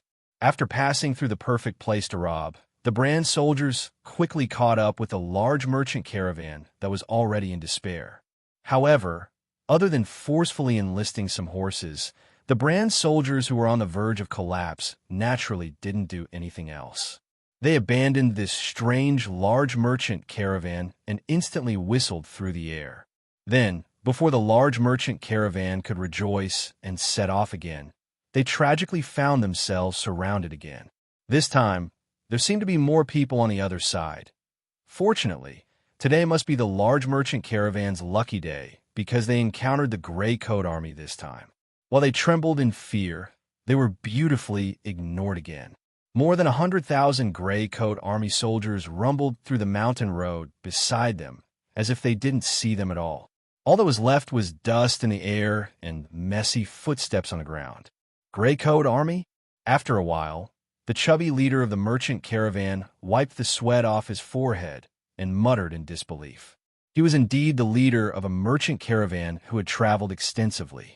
His knowledge was indeed extraordinary. He quickly recognized the gray coat army that had disappeared from the public eye for a year. After a pause, he looked again at the group of legendary gray coat army in the distance. They didn't chase after the brand soldiers who had just charged past them. Instead, they suddenly turned and disappeared into the side of the mountain range. He suddenly thought of something, and a strange look of delight appeared on his chubby face. He laughed gloatingly. That group of damn bandits, they're in for it now. This time, the gray coat army had attacked the brand and the Temple of Light. Naturally, the other factions and groups weren't interested in dealing with them. However, there were many people in this world who were seeking death. As a matter of fact, this group of bandits clearly didn't know how to spell the word death. The city of Dawn was a lofty city built by the citizens of the Gray Coat Army. It was a warm home to all the members of the Gray Coat Army. It had an extremely special meaning. This time, they had officially killed their way out of the 100,000 mountains. Naturally, the Gray Coat Army had to visit this city. It wasn't that they wanted to rebuild it. Or rather, even if they wanted to rebuild it, it wouldn't be at this time. This time, they only wanted to complete a ceremony, a mourning ceremony. They wanted to silently mourn for Rosa, Zwafan, and the countless soldiers and citizens who had died in the city last year. When they arrived, everyone in the Gray Coat Army had mentally prepared themselves. They were prepared to dejectedly watch their warm home turn into a pile of ruins. However, when they arrived, they didn't see any ruins. Instead, they saw an unusually prosperous gathering place from afar. A new city had been erected where the original city of Dawn used to be. However, at a glance, one could tell that this so-called city was a crude construction that had been hastily built. Even the raw materials used to build the city walls were black rocks with obvious signs of being cut by knives and axes. They were clearly part of the former city of Dawn's city walls. There were all kinds of bandit flags on them that fluttered in the wind. This place was now called the Fallen Hill Gathering Place. It was the place that the bandits had occupied and built after the Gray Coat Army retreated. These bandits had good foresight. The location of the city of Dawn had been chosen with great care. This was a natural place to build a city. Coupled with the stone walls that stretched across the mountains, it was an excellent terrain that was easy to defend and difficult to attack. If there hadn't been traitors last year, they would have been able to fight that battle. After the bandits discovered this place, they saw that all the building materials in the ruins of the original city of Dawn were complete. The planning and layout had also been completed. They were overjoyed and naturally built this gathering place. As for the current owners of this place, the countless bandits, they had probably received the news. They had sealed the city gates and were standing on top of the stone walls with all kinds of weapons in their hands, ready for battle. Logically speaking, it was impossible for these bandits not to know the power of the Gray Coat Army. After receiving the news, they should have fled. However, as the saying goes, benefits move people's hearts. The Fallen Hill Gathering Place had now become a large gold mine that was flowing with gold coins. In addition, the large bandit groups in the 100,000 mountains, including the tiger shark from before, had all interfered here. The bandits, who were confident in their strength and blinded by greed, were naturally unwilling to give up on this precious land. Separated by a few miles, both parties looked at each other for a moment. Suddenly, a bold laugh came from above the stone wall. What a rare and honorable guest. "Greetings, esteemed members of the Gray Coat Army."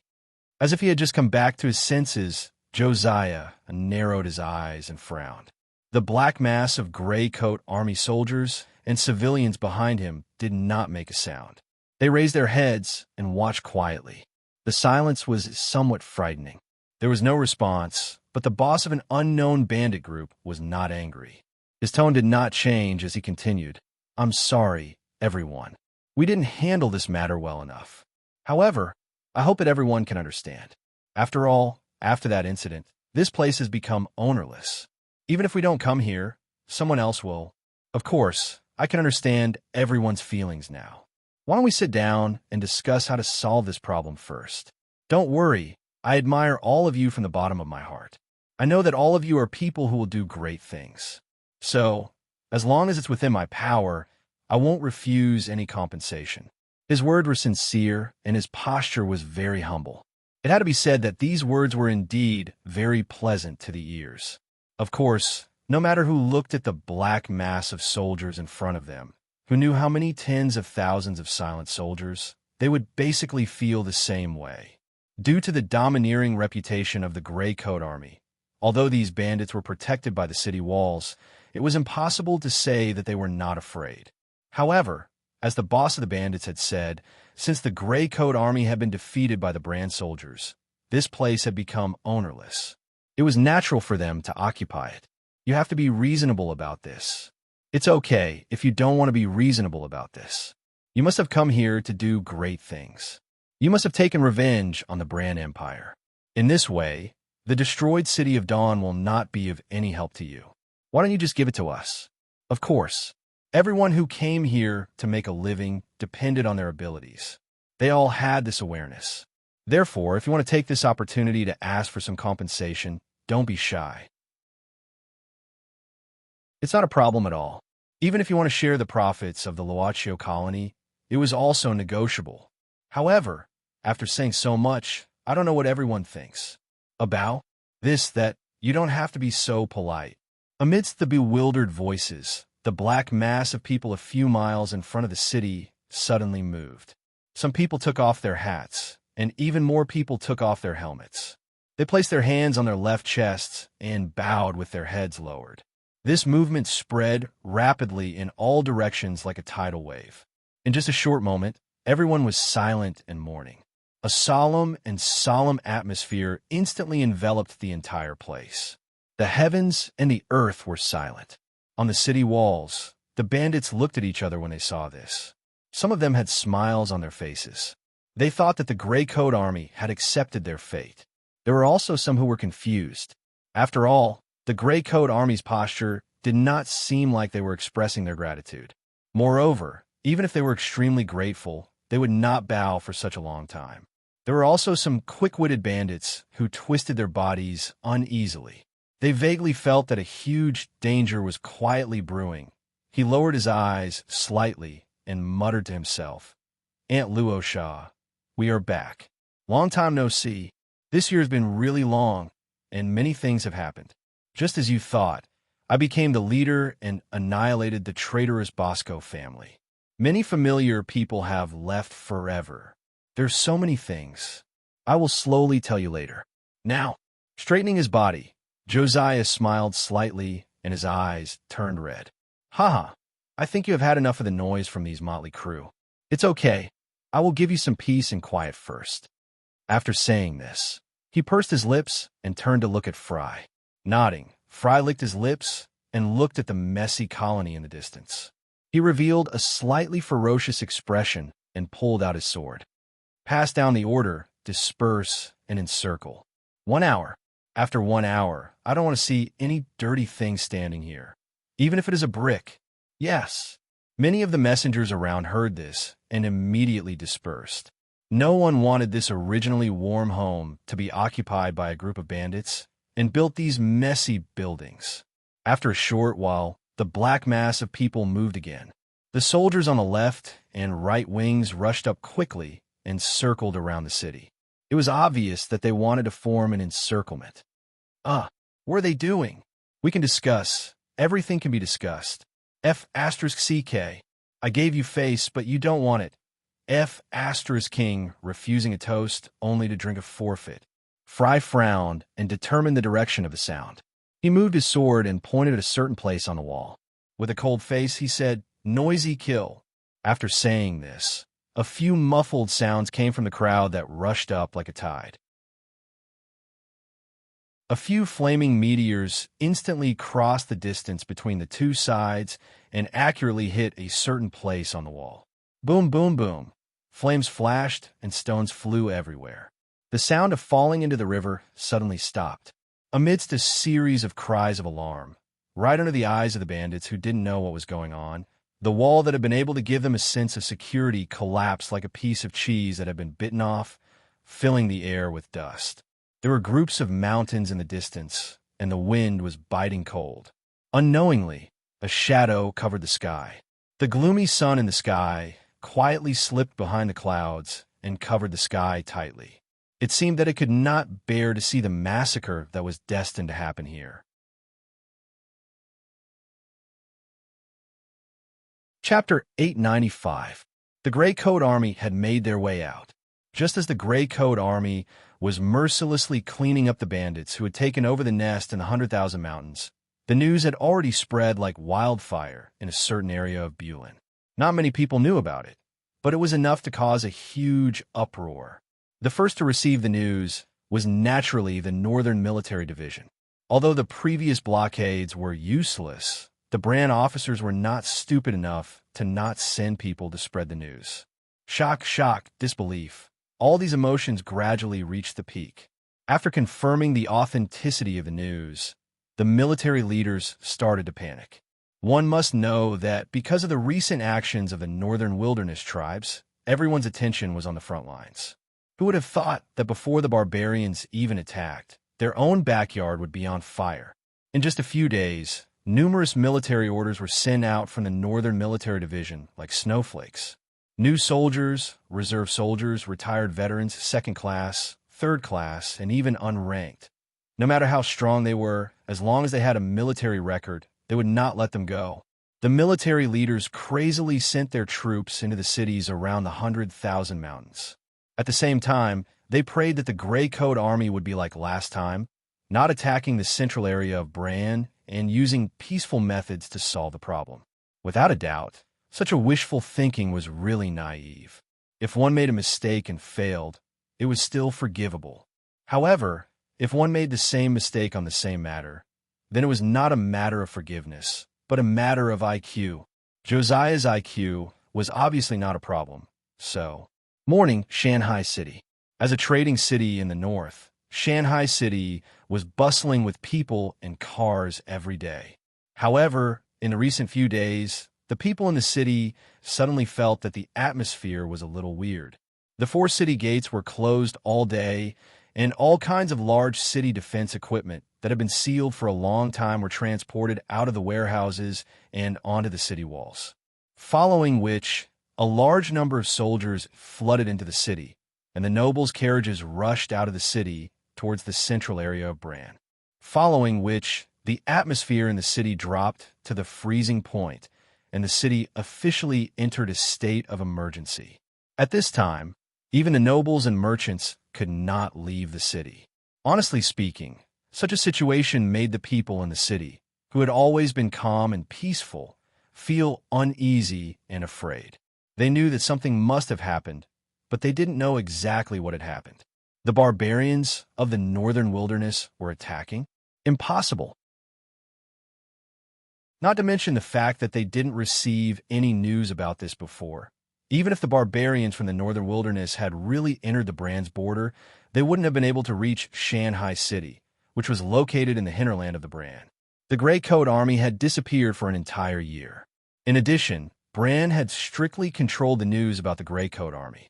There was almost no news about the Gray Coat Army on the market. Hence, the people would not be able to link it to the Gray Army. Furthermore, even if they racked their brains, they would not know that the reason for the current situation was only because Shanghai City was located near the 100,000 Mountains.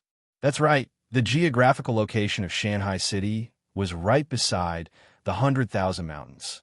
Time was of the essence. The Brand military had already lost the initiative and could not place the battlefield in the 100,000 Mountains.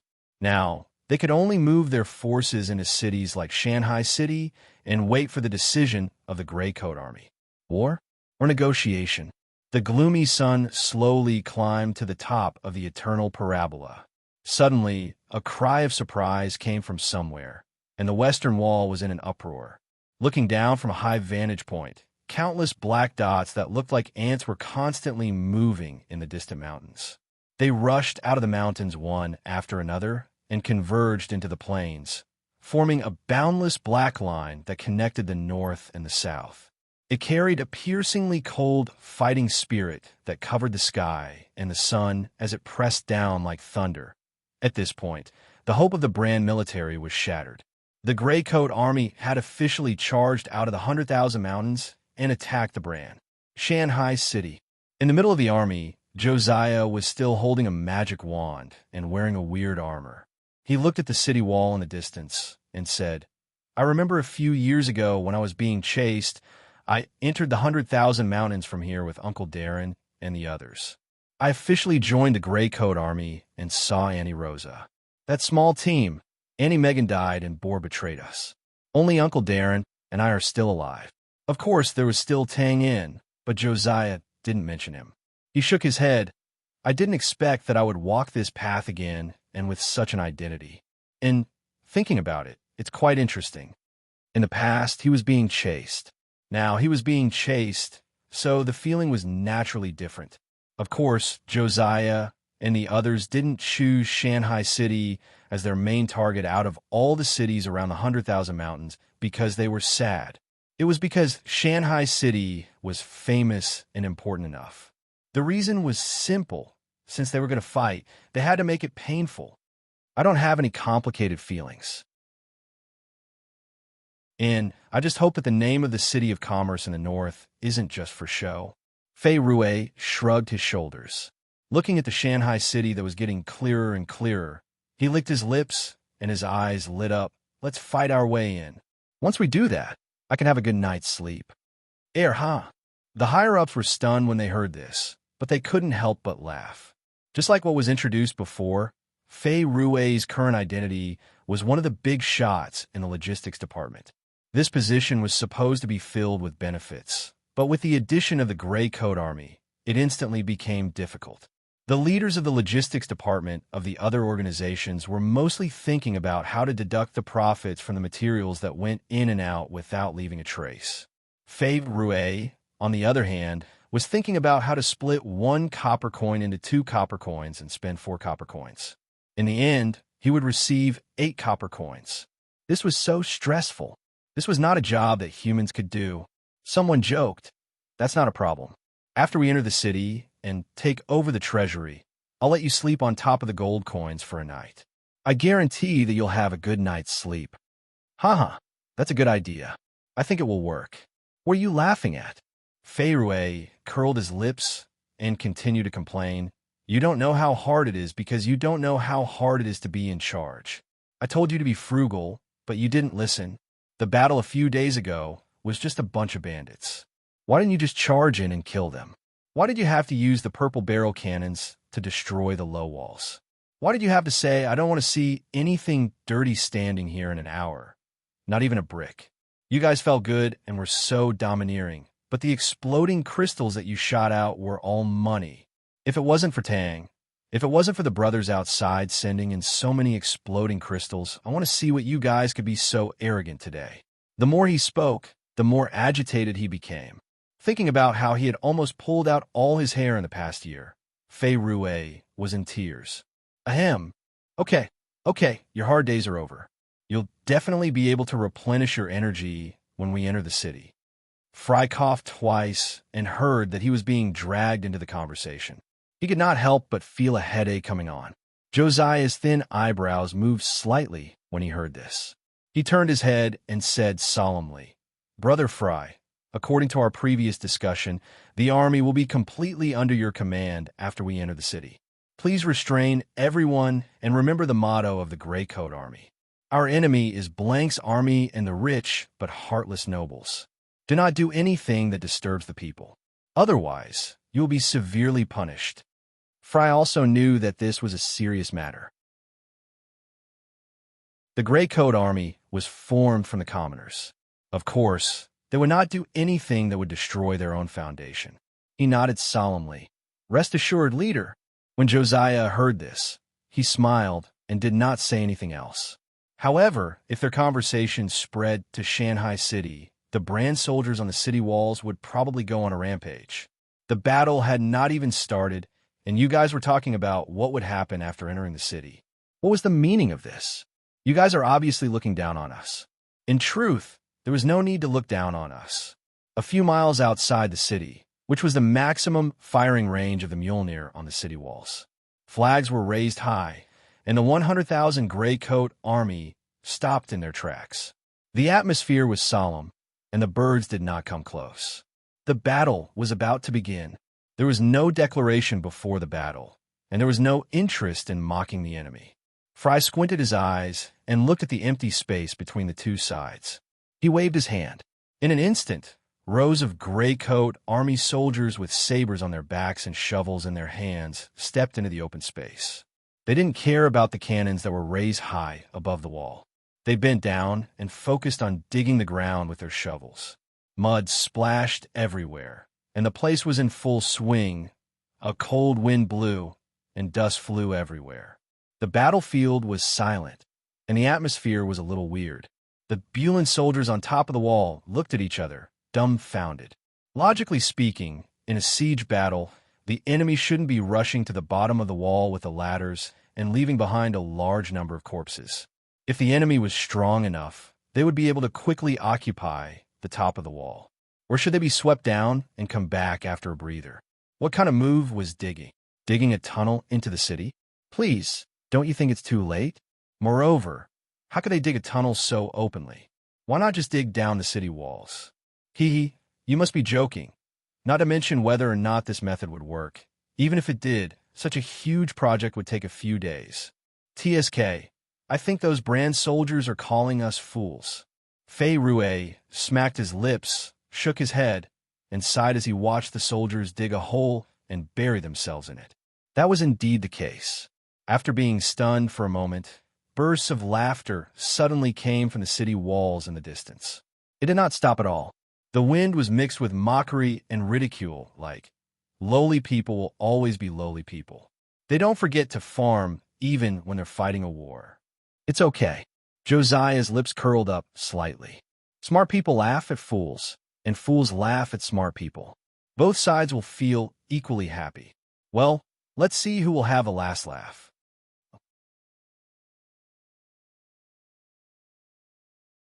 Chapter 896. The dust had not settled yet, so it was still unknown who would have the last laugh. But now, it was certain that the brand soldiers on the city wall were laughing happily. Originally, when the brand soldiers on the city wall saw at least 100,000 soldiers of the Grey Coat Army, they were already prepared to face a tough tug of war to defend the city. They were even mentally prepared for the city to be breached. But when they thought about it, they saw a farce of digging a hole soon. In the midst of the mocking laughter, the rows of Grey Coat Army that stepped into the open space in front of the city disappeared from everyone's sight. They dug a hole into the ground, and from time to time, they could only see the shovels being lifted up from the ground. Slowly, the laughter on the city wall gradually disappeared. A puzzled voice came from nowhere. Hey, they seem to be, getting closer. Indeed, under the cover of the dust, a snake-like underground tunnel was getting closer and closer to the corner of the city wall. Seeing this, the brand soldiers could not help but look at each other again. What was the point of doing this? No one knew. But at this time, even a pig would know that the current situation was not normal. After all, the enemy was getting closer and closer. This was an indisputable fact. Looking at the winding tunnel, the brand commander frowned and looked troubled. Even if he thought of all the tactics in his mind, he could not think of a siege tactic that required digging. Forget it. Since he could not see it, he would try to fight it out. He waved his hand decisively and looked at the soldier who was controlling the Mjolnir. Attack. As everyone knew, the Mjolnir's attack range was extremely wide. Although it could not reach the gray coat army that deliberately stopped a few miles away, it was not a problem at all to cover the tunnel that was getting closer and closer. Boom! Boom! 3 Mjolnirs roared together, and a stream of fire instantly shot out from the trembling metal muzzles. However, just as the huge explosion of the crystal flew across the sky, suddenly a shrill alarm sounded in the open space. Boom! Boom! Boom! The earth trembled, and the air waves with dust and soil rose into the sky and scattered in all directions. The power was really amazing. There was no doubt that the Mjolnir was the pinnacle of Brand's alchemy craftsmanship, and its power was unimaginable. If the Grey army had used a proper siege tactic, this round of cannon fire would have been enough to wipe out an entire battalion. But now, as the cold wind blew, the dust settled. Apart from the 3 huge, scorched pits, the winding tunnel was still extremely eye-catching in everyone's sight.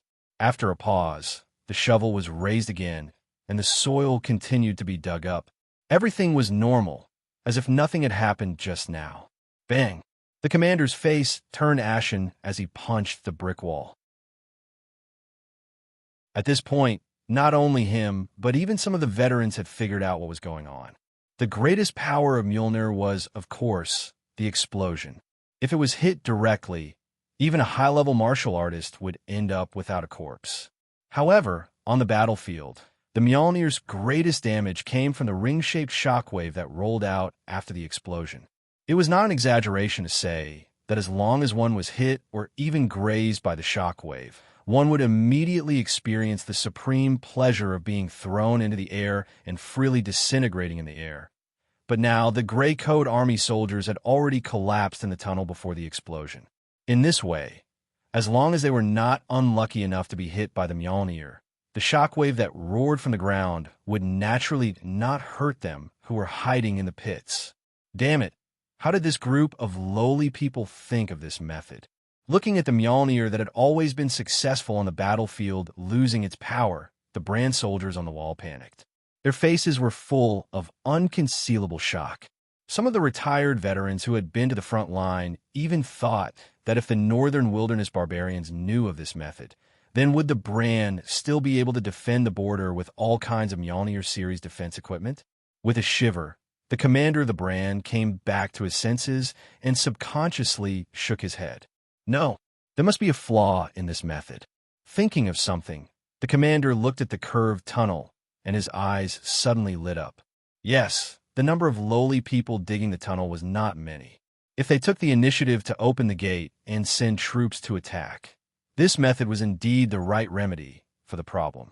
But just as the thought came to his mind, the commander looked up and saw a large group of archers with bows and arrows at the back of the tunnel. He suddenly felt as if a basin of cold water had been poured over his head. Obviously, the Grey Coat army had already considered the flaw in this tactic and sent out archers to protect the rear. If they rushed over without caring about anything, they would probably be nailed to death on the spot by countless arrows before they could reach the tunnel. F***CK. The bombardment had no effect, and they could not rush out. The commander of the Brand clenched the wall brick tightly and was completely at a loss. After a moment, he took a deep breath and looked at the tunnel that was getting closer and closer. He barely suppressed the frustration in his heart and thought to himself, "Damn it. Dig. I want to see what you want to do. Don't forget, we also have bows and crossbows when we get closer." It had to be said that this commander was not an idiot. Although he could not guess the intention of the digging tactic, he could see the weakness of this tactic at a glance. The tunnel could indeed avoid the bombardment of Mjolnir, but when these tunnels were close to a certain area, there were also bows and crossbows that could cover a large area. Even if they hid under the tunnel, they would not be able to escape. However, would that scene really happen as they wished? He sighed with emotion. Elder O often said that war is a competition between large-scale forces with comprehensive combat power. It can't be, but in this, sometimes there are some individual variables that can affect the direction of the battle and even determine the outcome of the battle. For example, a practical killing weapon on the battlefield, like the Mjolnir from many years ago, or like the purple bore cannon that we have in our hands now. Pause for a while, Fry continued, because such a killing weapon will change a lot of things. There will be some new tactics and strategies that are specially designed to complement it, and it will often catch the opponent off guard. For example, even if the enemy commander thinks until his head explodes, how would he know that we are digging to send the purple bore cannon into their attack range? Suddenly, there was a loud boom. It was as if thunder was rolling in the sky, and the sound was intimidating. Needless to say, this was the furious roar of the Mjolnir.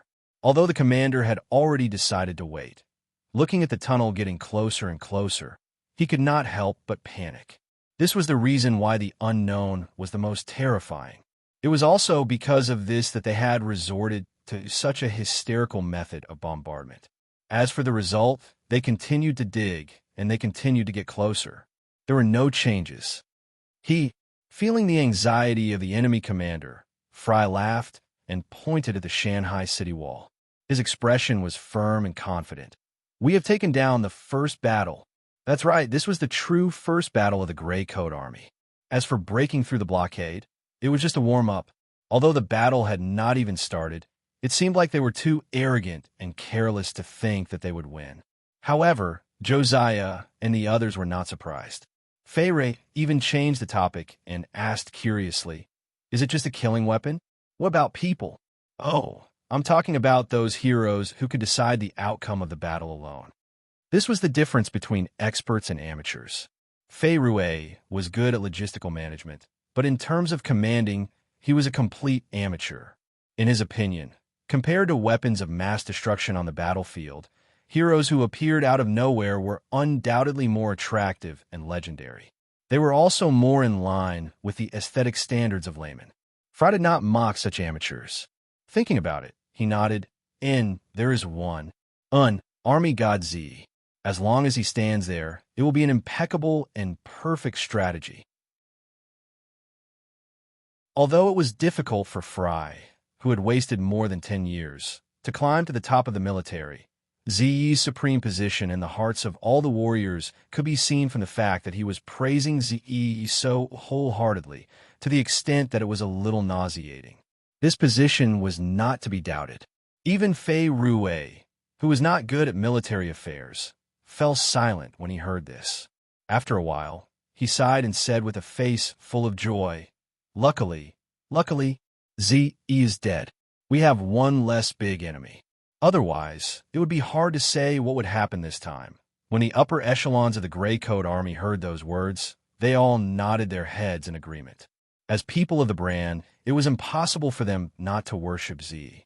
However, he was the brand army god and not the Gray Coat Army. If Zi was still alive, he would be a huge enemy of the Gray Coat Army.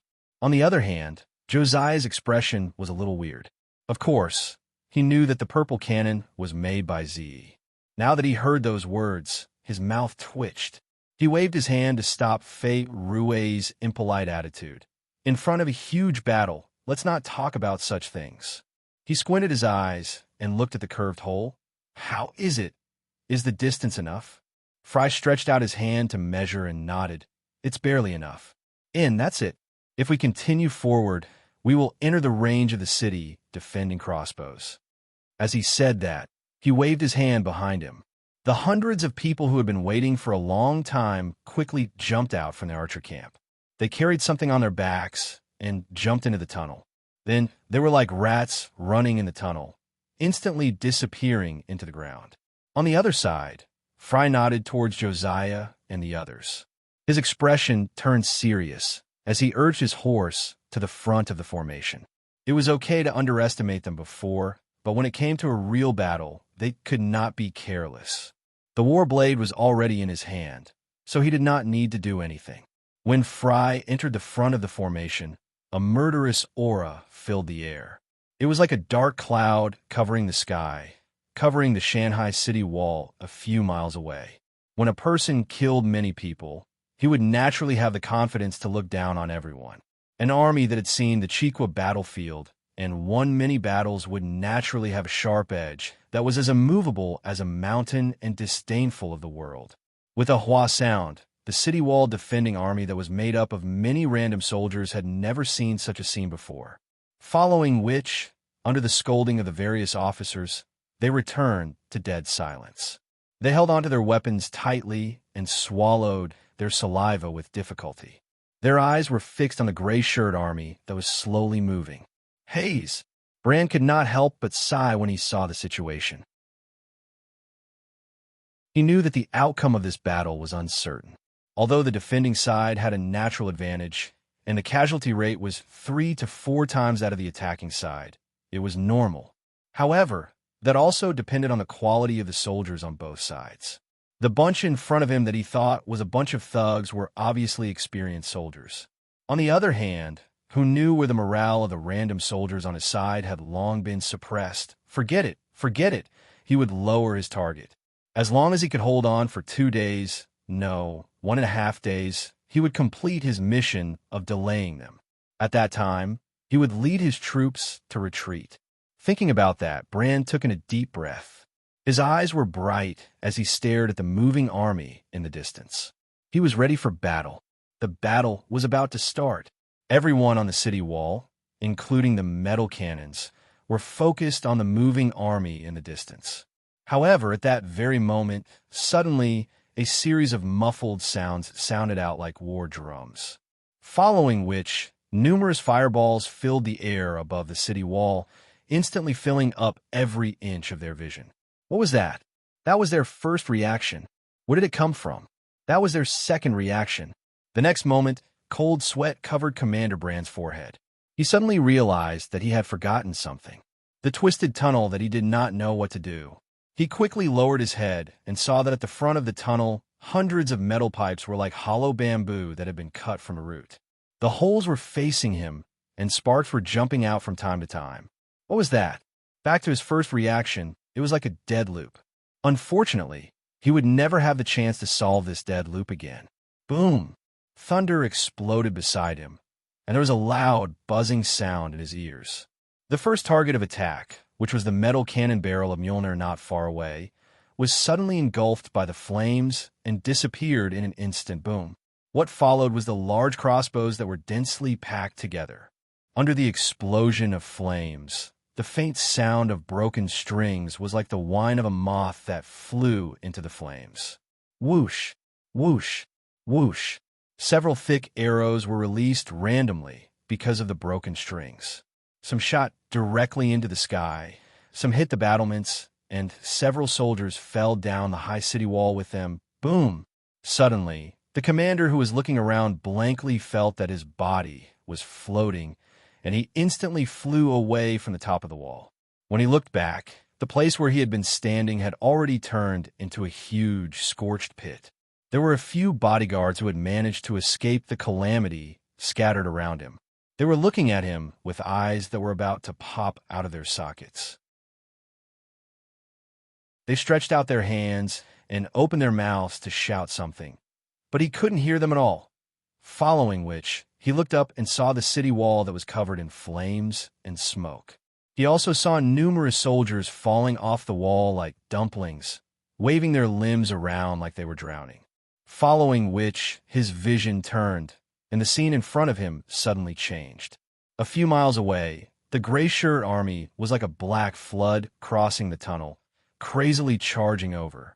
In the end, he felt pain all over his body, and endless darkness struck him. No one knew that under this sudden cannon fire, the highest commander of the Shanghai City Defense had already died. Of course, no one would care, because the outcome of this battle was already decided in a short period of time after the battle started. The city walls suffered a fatal blow, and they could not organize an effective attack.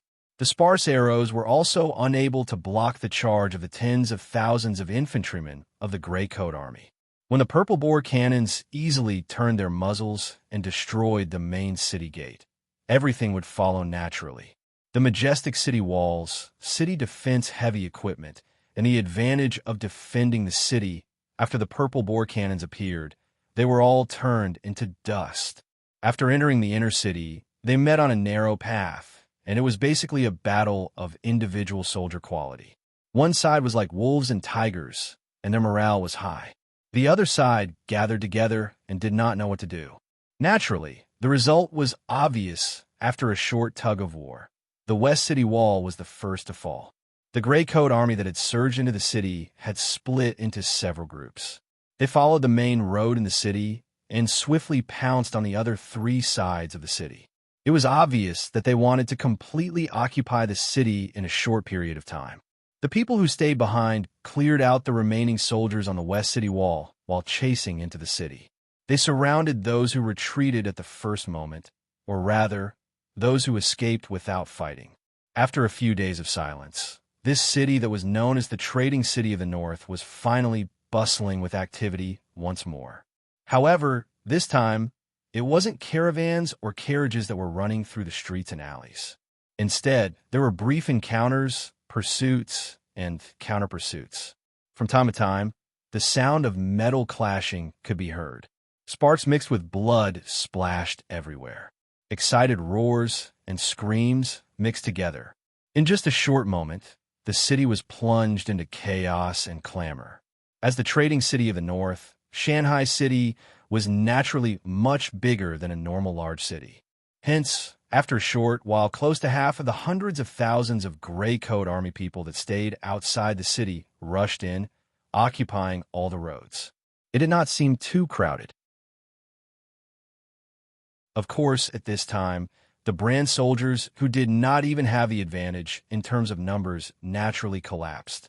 In truth, before the Gray Coat Army completely took over the other three city walls, there were already terrified brand soldiers who opened the city gates and fled.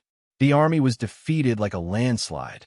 In such a situation, even if the military god Z was reborn, he could only sigh at the sky. On the main road near the city square, Fry, who could no longer enjoy the thrill of charging, looked around, licked his dry lips, and roared out an order, "Go!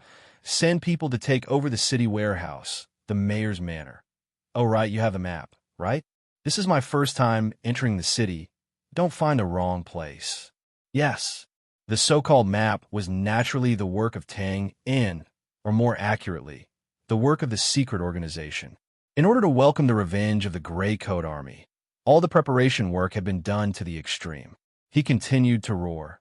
Also, mobilized two groups of troops to surround the Eastern Noble District and the Garrison Hall, especially the private soldiers of the nobles. Transfer 20 purple cannons over. If there is resistance, kill without mercy. Yes. He slapped his forehead. Where is the military supervisor? Where is the military supervisor? You are it. Good. I will give you 15 minutes. Order your subordinates to run. You must cover every city, every street. If there is a disturbance, arrest immediately. Kill those who burn and rob. Behead them on the spot. Go. Yes. Also, he looked up at the sky and nodded solemnly. And it's about time. Pass down the order. When the battle on the 4 city walls is over, seal the city gates and let everyone eat on the spot.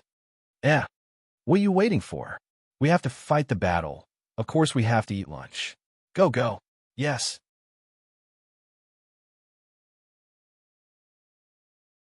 Chapter 897.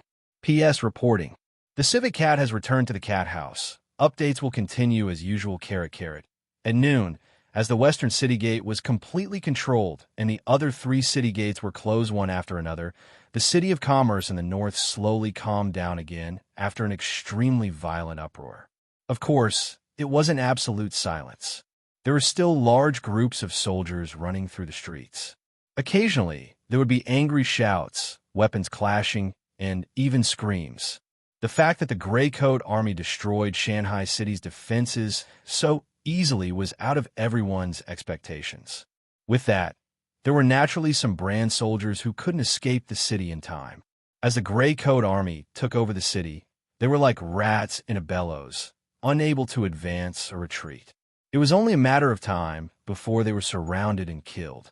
Furthermore, although Shanghai City was slowly calming down, the atmosphere in the city was becoming more and more oppressive. It was as if one could casually grab a handful of negative thoughts from behind the doors, windows, and other narrow spaces. Panic, fear, trembling. It was as if a mountain was pressing down on one's back, making it difficult to breathe. A few days ago, the various strange occurrences in the city had already made the citizens guess that there was going to be a war here. However, what they didn't expect was that the seemingly indestructible Shanghai city defense was so weak. Just as they heard the roar of the Mjolnir from the city walls, the west gate had already been broken, following which they heard the shouts of killing, screams of pain, the sound of blades cutting into flesh, and the sound of blood splattering everywhere. In that instant, the citizens felt as if they had fallen into an ice cellar, their bodies freezing as they clenched their teeth and shivered. In the past, they had only heard about the various rumors from the wine shops and alleys. Now it was so clear and real that they could touch it. There were also some brave ones who grabbed iron rods, kitchen knives, and all sorts of defensive weapons. They opened the curtains slightly and looked at the fierce battles that occurred on the streets. On one side, there was no need to say much about the standard armor. It was naturally the brand soldiers. They couldn't recognize most of the soldiers who were dressed in a mixture of different styles. However, when they saw that they weren't the tall and burly barbarians from the northern wilderness, they couldn't help but feel a little relieved. But then he thought that it might be a cruel bandit or something, and he couldn't help but feel his heart in his throat again. After all, there wasn't much difference between the two to ordinary citizens. However, the brand soldiers whom they had high hopes for were still so disappointing. Most of them were running around aimlessly like headless flies.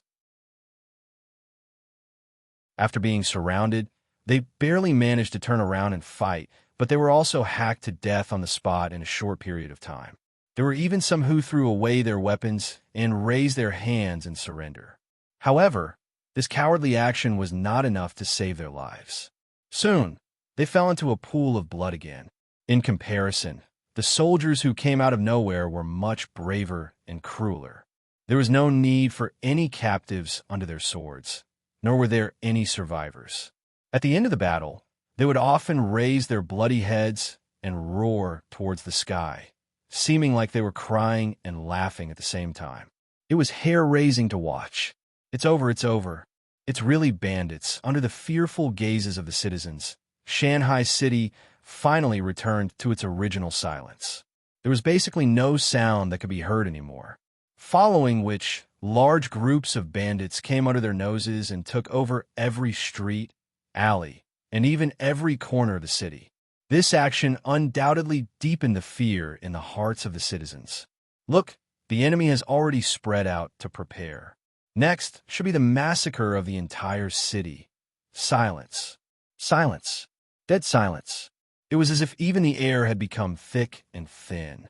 The people who didn't even dare to breathe heavily seemed to be abnormally short of breath. Faintly, there seemed to be sobbing sounds coming from afar, faint and weak. A huge and empty, mournful atmosphere enveloped the sky above the city. It was as if thick, dark clouds had covered the sky, and there was no light at all. Behind the windows and doors, countless terrified and desperate gazes stared at the streets outside. Their minds were blank, and the thoughts of fear and resistance constantly intertwined. But in the end, their bodies and hearts were frozen, and their limbs were stiff. They could only wait for the cruel butcher's knife to descend. However, in the next moment, the bandits, who were the focus of their gazes, suddenly sat on the ground by the side of the street. They called out to their companions and laughed. At the same time, they reached into their pockets and took out bread, rice balls, and other food to chew. From time to time, they would laugh out loud, looking satisfied and happy. The battle needed to be fought, and lunch needed to be eaten. In a short while, the entire city was filled with the sound of chewing. The food was cold and very normal, so the fragrance of the food couldn't spread out. However, these bandits seemed like they were tasting some delicacies. They were exceptionally happy and satisfied. This strange and bizarre scene caused countless people who were looking over to be dumbfounded. They couldn't understand why these bandits would rather sit cross-legged on the ground than force their way in. To put it bluntly, even if they weren't here for money and beauties, they could have found better food than the ones in their hands. Gulp. Swallowing their saliva, the worried citizens realized that unknowingly, it was indeed time for lunch. TSK, as expected of the city. Even a random iron sheet hung with flowers. It was so King beautiful. Looking at the exquisite signboard of the shop not far in front of him, Ernio was in a good mood, or more accurately, he was very happy. This was not only because he had just won the battle and survived. The name Ernio was not a so-called nickname, but a real name. Ernio's background was extremely poor. It was somewhat of a compliment to say that he was a poor person. In that ignorant and backward mountain farm, his father, who had never left the mountains in his entire life, naturally thought that Ernio's life was the strongest and the easiest to raise. Therefore, Ernio, who was ranked second in the family, had such a name. Ernio had never felt dissatisfied with this name, especially after seeing the names of Ergo and Ermau, who were of the same age as him. He sincerely felt that his father was indeed cultured. He had always thought that he was rich to have given such a domineering name. Ernio himself did not let down this name. Since he was young, he had outstanding strength and was the king of the children. However, he was a little distressed because his appetite was also astonishing. The tumu of harvest in the family's poor farmland could not provide for his hungry stomach. Therefore, when he grew up a little, after thinking hard, Ernio made the biggest decision in his life, to walk out of the mountains and not drag his family down. He would look for food himself. Unfortunately, his ideals were very plentiful, but reality was very bony. The range of the mountains far exceeded Ernio's expectations.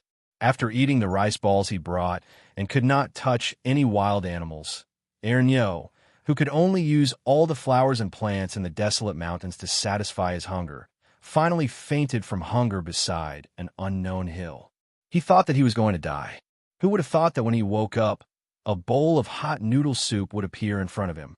Then, Ernio found out that the place he was in was called Dawn City. It was the territory of a gray coat army. The person who saved him was a gray coat army scout. Oh, that was not important.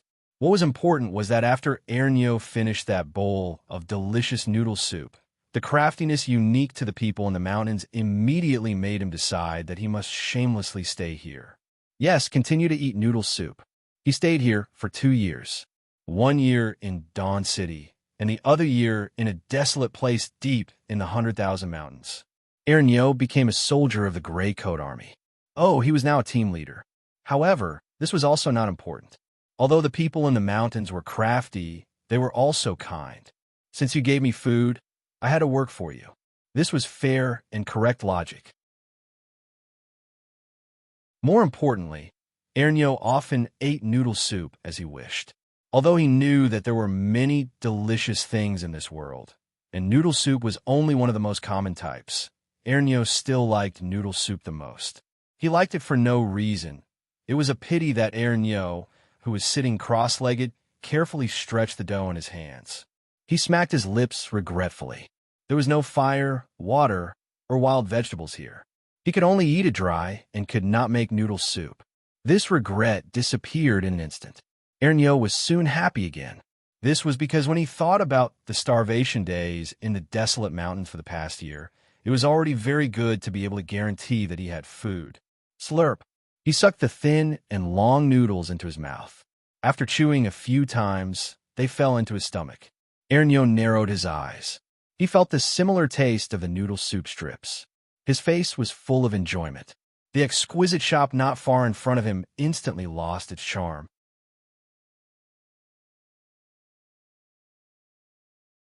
Chapter 898. There is no need to hide the 7 emotions and 6 desires, the 3 poisons and 5 bitterness. Everyone had them. When a person suddenly had the capital and strength to surpass most people in a certain area, the beliefs that they held onto in the past would inevitably be greatly affected. They might even slowly deviate, become arrogant, or fall. Just like those normal people who suddenly became rich, they might act out of character and reveal a completely different side of themselves. They would be called the nouveau riche. This did not mean that they were like that. It was just that their current state of mind could not control such a huge change, causing the various negative emotions hidden in their hearts to explode without limit. Do not forget your original intentions. Sometimes it was not as simple as one thought. Hence, looking at history, after every war, there were many cases of cruel massacres, burning, and looting. Sometimes, it was not because the generals were cruel and heartless. They just knew that they could not control the tens of thousands of soldiers who had just won and were excited. Suppressing them would only lead to a rebound. Why not let them do whatever they wanted to accumulate motivation and morale for the next war? Luckily, the lucky Shanghai City people met the Gray Coat Army. They met this army that was almost completely made up of civilians and had strict rules and regulations. More importantly, the past year of hardship had allowed the entire army to undergo extraordinary tempering. Now, not only were their thoughts pure, their desires were really small, so small that a bowl of hot noodle soup was enough to make them feel satisfied. West of the city, beside a secluded street, 10 people sat cross-legged on the ground without taking off their armor. They laughed and ate the simple food in their hands while looking at the surrounding buildings. They did not hide the shock in their eyes as they exclaimed, "So this is the city, it's simply too big." Their education level was not high, so after holding it in for half a day, they could only squeeze out some praise. The houses are so tall, 3 stories for stories. There are more than 10 stories over there. Living there, aren't you worried that it will suddenly collapse? I built a 2-story house in my hometown, and when the wind blows, half of the roof grass will be blown off. I'm worried that when I wake up, the house will be gone. The building materials are different, and that should be a magic tower. It's different. Captain Ernie, this is the city. Do you understand the city? Don't compare it to your barren mountain farm. The 10 people laughed out loud. F*CK. Laughing at me? How are you any better than me? Haha, at least I've seen a real city. What's there to brag about? If you live so high up, you'll freeze to death sooner or later. Their conversation was filled with the tone of a loser, but it sounded incomparably joyful. Most of the people in the Gray Coat Army came from low and poor backgrounds and did not have much experience. Among them, there was no lack of people like Ernio who had only been in the mountains before. Of course, there were definitely people who had seen cities before, but there weren't many who had seen such a bustling trade city in the north. Now that Pooh had entered, he was naturally shocked. The smooth and wide roads, the beautiful and magnificent sculptures on the side of the streets, the tall and exquisite buildings, all of these made the group of soldiers of the Gray Coat Army feel very novel. Their eyes were filled with undisguised longing and even a little greed. Water flows downwards, but man walks upwards. It was human nature to yearn for good food. It was naturally impossible for him not to want everything in front of him. Moreover, these things were basically at his fingertips now. However, these thoughts were really very slight and could almost be ignored. He lowered his head and took a fierce bite of the food in his hand, diluting it. They had the weakest needs, but they also had the greatest ambitions. They had not defeated the brand, the Temple of Light, and their revenge had not been successful. What was the point of thinking about these things? What they needed to consider now was that although the dough tasted good, they had to eat sparingly. Otherwise, there wouldn't be enough for a bowl of noodle soup in the future. Licking his lips, Ernio carefully wrapped the dough and took out a large ball of dry rice. The surrounding soldiers naturally knew their captain's unique hobby. Seeing this, they could not help but tease. Hee, still saving? Captain Ernio, I saw you hide this dough like a treasure a few days ago. Be careful not to eat it, it will spoil. Yes. Besides, we have already taken down a city. Who knows how many good things there are in the warehouse in the city. There will definitely be enough dough in the future. It's better to eat it now. After pouring out the empty kettle, the soldier scratched his head. Why don't I go and find some water now? The fire is ready-made. Although there are no wild vegetables, it's not a problem to make a bowl of noodle soup. Go. He waved his hand to chase them away. Although Ernio was also tempted, he knew that everyone was making fun of him. After all, the water source was indeed a problem. This was not a farm in the mountains. It was easy to find some deep wells. If not, it was also possible to find a small river or something. However, this was a city where every inch of land was worth gold. If they wanted water, they could only borrow it from the citizens' homes. However, the higher-ups had already made a rule that they were not even allowed to enter the door, let alone borrow water. As such, everyone could only chew on the rice balls and swallow it with difficulty, with saliva secreted from their mouths. Of course, clean drinking water was an important part of military logistics. Now, the city was also rapidly distributing it. However, because there were too many people entering the city, they could not take care of this slightly remote place for a while. Fortunately, everyone was already used to it. One had to know that even the food supply in the past year was extremely difficult. Naturally, there was no need to care about the lack of water. It did not affect them at all. They ate as usual and laughed from time to time. Only their joking and laughter could be heard in the entire quiet street. Of course, although it was mealtime, from the fact that everyone did not take off their armor and glanced at the surrounding corners from time to time, one could tell that they did not relax their vigilance. After all, the scattered brand soldiers in the city had not been completely dug out yet. At this moment, there was a sudden bang. With a bang, more than 10 steps away from the left side of the small team, a closed door suddenly fell down and landed heavily on the ground. The sound of the collision was not loud at first, but now it was extremely clear in this quiet street. It was as if thunder had suddenly exploded beside them. In an instant, the laughter stopped abruptly. The faces of the small team of soldiers turned solemn. They did not care about the food in their hands. They immediately grabbed the weapons beside them and squatted down. Their eyes swept over fiercely like an eagle's. In an instant, they assumed the most suitable posture for a battle. The sound came from a private house. Behind a fallen wooden door, two figures, one big and one small, were half exposed. One was a beautiful young woman, and the other was a girl with pigtails. Looking at the fallen door in a daze, the two of them raised their heads stiffly with their mouths half open. They looked at each other, their gazes shrinking and trembling. Their faces were pale and gloomy, and their fear was obvious. There was a moment of dead silence. "I'm fine." Waving his hand, Ernio slowly relaxed his tense body and took the lead to break the dead silence and suffocating atmosphere. He smiled at the mother and daughter and nodded. However, the latter obviously did not feel this kindness. Looking at the door that had fallen outside the door, her gaze shrank. She wanted to help, but did not dare to go out to help. After thinking for a while, Ernio put down the weapon in his hand and slowly got up with his hands empty. Obviously, the Gray Coat Army had attacked the city too quickly. Not all the people could be prepared. Although the door was not heavy, in the panic, it was not something that the mother and daughter could completely erect. In addition, perhaps because they were peeking through the crack in the door just now, the two of them accidentally knocked down the door. Looking at the muscular Ernio walking over, the beautiful young woman seemed to have seen a cruel demon approaching ferociously.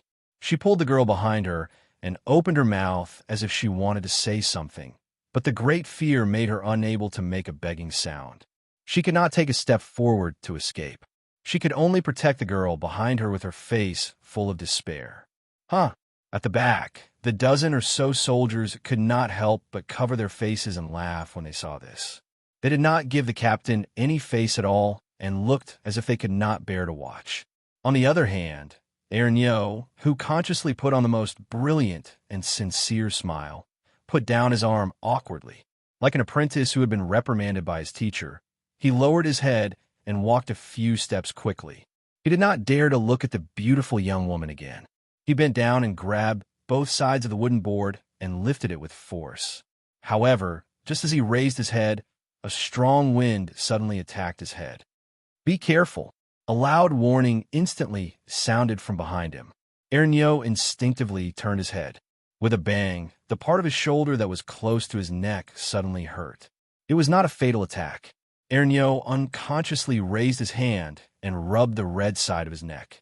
He opened his eyes wide and looked at the beautiful young woman who was holding a wooden stick and trembling as if she was about to cry. He was speechless. Dong! The wooden stick fell to the ground and rolled a few times. The dozen or so soldiers at the back suddenly came back to their senses. Their faces could not help but turn cold. They grabbed their weapons and slowly stood up. At this moment, other than the Eastern Noble District that was still a little chaotic, Shanghai City had basically settled down. On the big and small streets, one could see soldiers sitting on the ground and eating heartily. They needed to stay here for a period of time until Shanghai City was completely stabilized. This was the first brand city to be taken down. If nothing went wrong, this would also be the rear base camp of the Gray Coat Army. Therefore, Josiah and the other higher-ups of the Gray Coat Army naturally attached great importance to this place. They sent soldiers in with great fanfare and stationed them in all corners because of this reason. Of course, this period of time would not be long. On the outside, the soldiers who did not enter the city had already started to prepare and set off. Speed was the most important thing in war. The Gray Coat Army needed to take down as many cities as possible before the brand could react. It would be best if they could create a complete strategic line where they could attack and defend. To achieve this goal, killing the brand soldiers was not enough. They also needed to calm down the tens of thousands of civilians in the cities. The Gray Coat Army was not the northern wilderness tribes. The barbarians had taken down the brand cities and could massacre them without any worries. Or they could kill a batch, rope in a batch, and frighten the majority to complete the goal of stabilizing the city. The Gray Coat Army chose a gentler method, but it was also more troublesome. Now, other than the soldiers and supervisors scattered throughout the city, there was also a group of people who carried printed papers and delivered them door to door on a large scale. The contents of the papers that floated over the walls or stuck in the gaps of the doors were very simple. There were only 6 words. We are the Gray Coat Army. That's right, we're the Gray Coat Army. We are the Gray Coat Army that has killed countless bandits. We are the Gray Coat Army that proposed to establish a commoners' academy in the city. We are the Gray Coat Army that has always opposed the nobles and has always sought benefits for the commoners, so what better publicity could there be than this? On the remote street, the stalemate continued.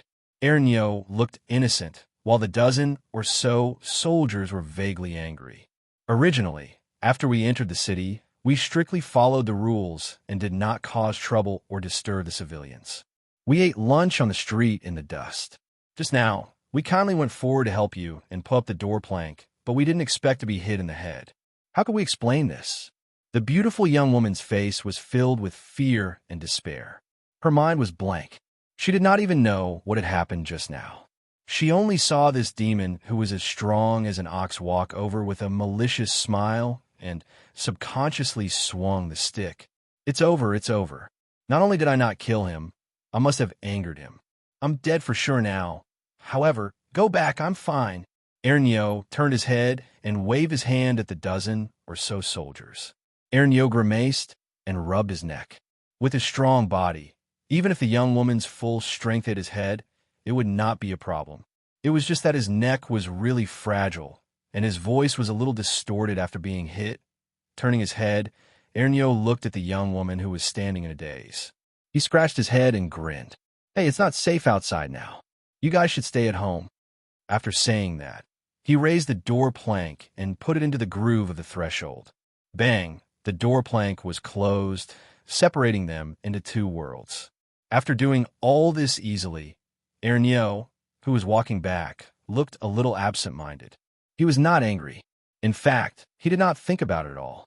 He just felt a little wrong before, but he soon felt relieved. This did not mean that he had a high level of awareness. He just felt that no matter how wronged he was, it was not right to hit a woman. And since it was something wrong, there was naturally no need to think too much about it. The reason why he was absent-minded was that the moment before the door plank was closed, he had quickly and secretly glanced at the beautiful young woman and was speechless. Damn, how did the women in the city look? They were so white, as tender as cabbage that had been watered. They were so king beautiful. Isn't she beautiful, Captain? And, no. Ernyo replied, subconsciously.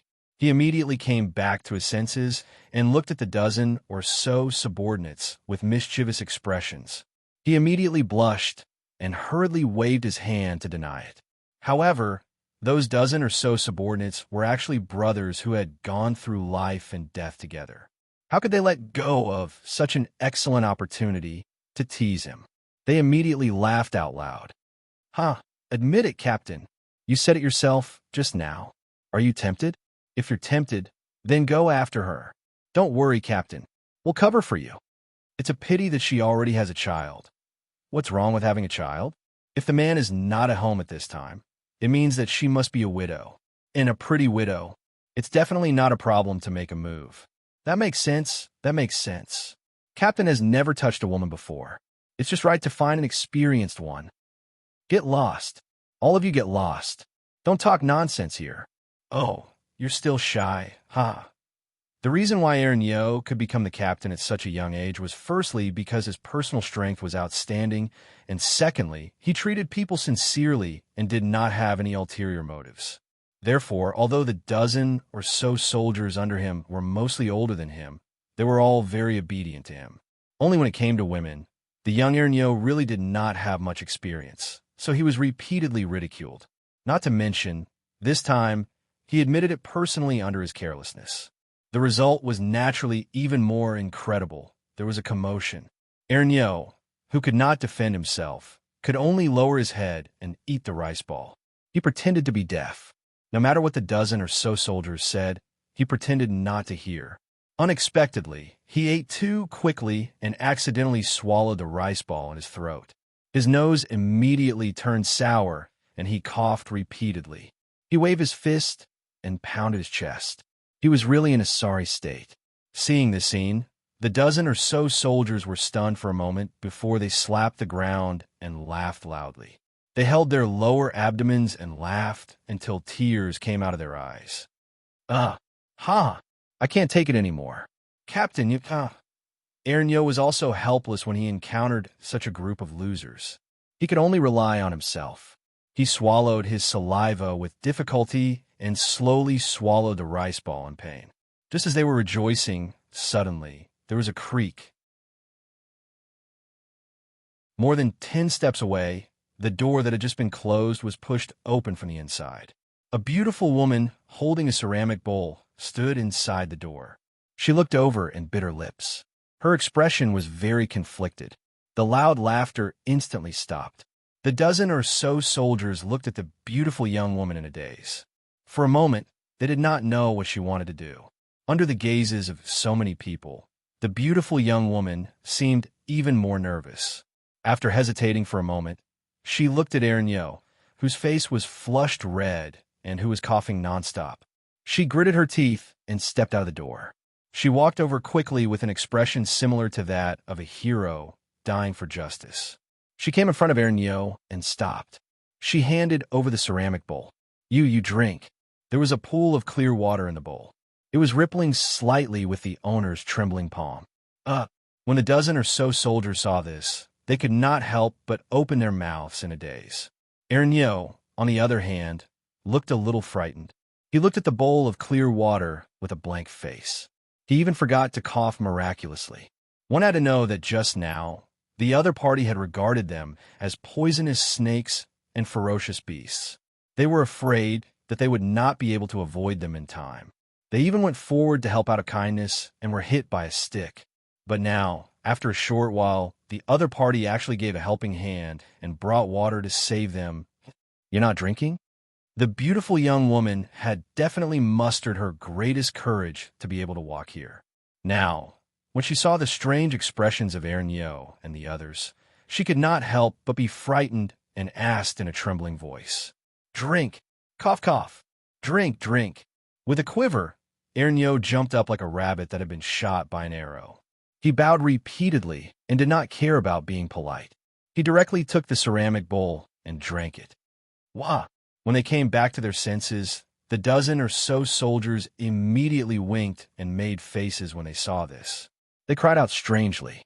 This made Aaron Yo, who had finished drinking the water, blush again. As he glared at his bad friends, he looked at the beautiful young woman and scratched his head awkwardly. At this time, the latter roughly knew that this group of people was not dangerous. At the same time, she heaved a sigh of relief. At the same time, She also blushed because of the strange cries. Dude, do you want more? If you don't want me, I'm going back. Ernyo, who was honest, did not hear the polite meaning in her words. When he heard this, he was immediately overjoyed. He handed over the ceramic bowl and said extremely generously, "Then give me another bowl." Oh.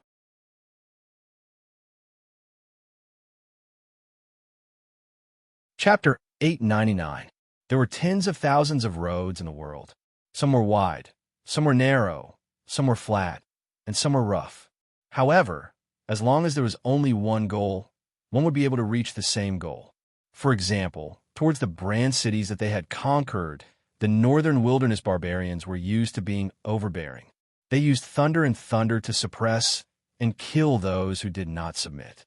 In a short period of time, they could achieve the effect of suppressing all resistance. The Gray Coat Army was different. They liked to use soft methods to calm down resistance. Furthermore, they had the ability to do so. They relied on the good reputation and good character that they had accumulated over the years. Thinking about it, this was the so-called way of the king. Honestly speaking, the way of the king and overbearing path did not have a clear distinction between the way of the king and overbearing path. The so-called difference was that the overbearing path focused on the short term, while the way of the king focused on the long term. Of course, no matter which way it was, the Bran Empire was the victim. Naturally, they were not happy about it. In a short 3 days, the Gray Coat Army was like the autumn wind sweeping away the fallen leaves. They quickly took down 5 or 6 cities, forming a small strategic circle with Shanghai City as the center and the surrounding cities as satellite cities. Such a proud record. Although it could not be said to be unprecedented, it was enough to make those who knew about it speechless. More crucially, the Gray Coat Army had already made a name for themselves.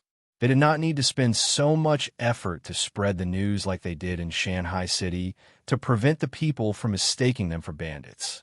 Naturally, the well-informed people would spread the news to the various parts of the north. As a result, the Gray Coat Army faced less resistance in the following battles and sped up their pace. Compared to the Gray Coat Army's growing momentum, the Bran Army was naturally more troubled. Frankly speaking, the situation was out of their control from the start. No matter how they thought about it, they couldn't understand how those heavily guarded cities with high walls around 100,000 mountains could be so easily taken down by the enemy. Moreover, it was 6 cities in 3 days. Even if they were 6 bandit strongholds, it shouldn't be so efficient, right? Was this a fairy tale? Obviously, this was the truth. Moreover, regardless of how the Gray Coat Army did it for the time being, the big shots in the Northern Military Division could only continue to mobilize their forces to stop them. Of course, they now knew that second-rate soldiers were useless. They could only transfer the Southern Army that was originally prepared to be sent to the front lines and secretly make some other backup plans. As a result, the military bosses no longer cared about the situation on the front lines. Instead, they focused all their attention on their own backyard that was on fire. A few days later, morning, Shanghai City. The current Shanghai City had become the main camp of the Gray Coat Army. It was still a military-controlled area, and the prosperity of the past was nowhere to be seen. However, compared to the dead atmosphere a few days ago, the current Shanghai City finally regained some life. Pedestrians and cars could also be seen on the streets. Although most of them were patrolling soldiers, the scene of both sides peacefully interacting with each other didn't seem too out of place. It was precisely because of this that the few unfamiliar faces that popped out of nowhere on this street in the Western District weren't strictly investigated. Of course, in terms of appearance and temperament, the one walking in the middle of these people was a middle-aged man with white hair on his temples. His clothes were not bad. Although the other few expressionless men didn't have weapons in their hands, from the way they followed and their vigilant expressions, they should be top-class guards. Overall, it seemed like a rich merchant bringing his guards out for a walk. There wasn't anything weird about it, so it wasn't worth investigating. At this point, a burly guard seemed to have noticed something and was talking to the middle-aged man softly. A mocking smile hung at the corner of his mouth. After a short while, he lightly shook his head, Before this, I was still thinking about what the Bran army would think of, but now it seems like the middle-aged man curled his lips and laughed. They are actually using the tricks we left behind.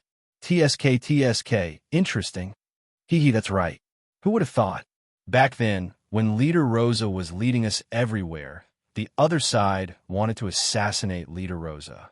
The bounty notice was hung at the top of every guild's mission board. Now, they're using the same trick again.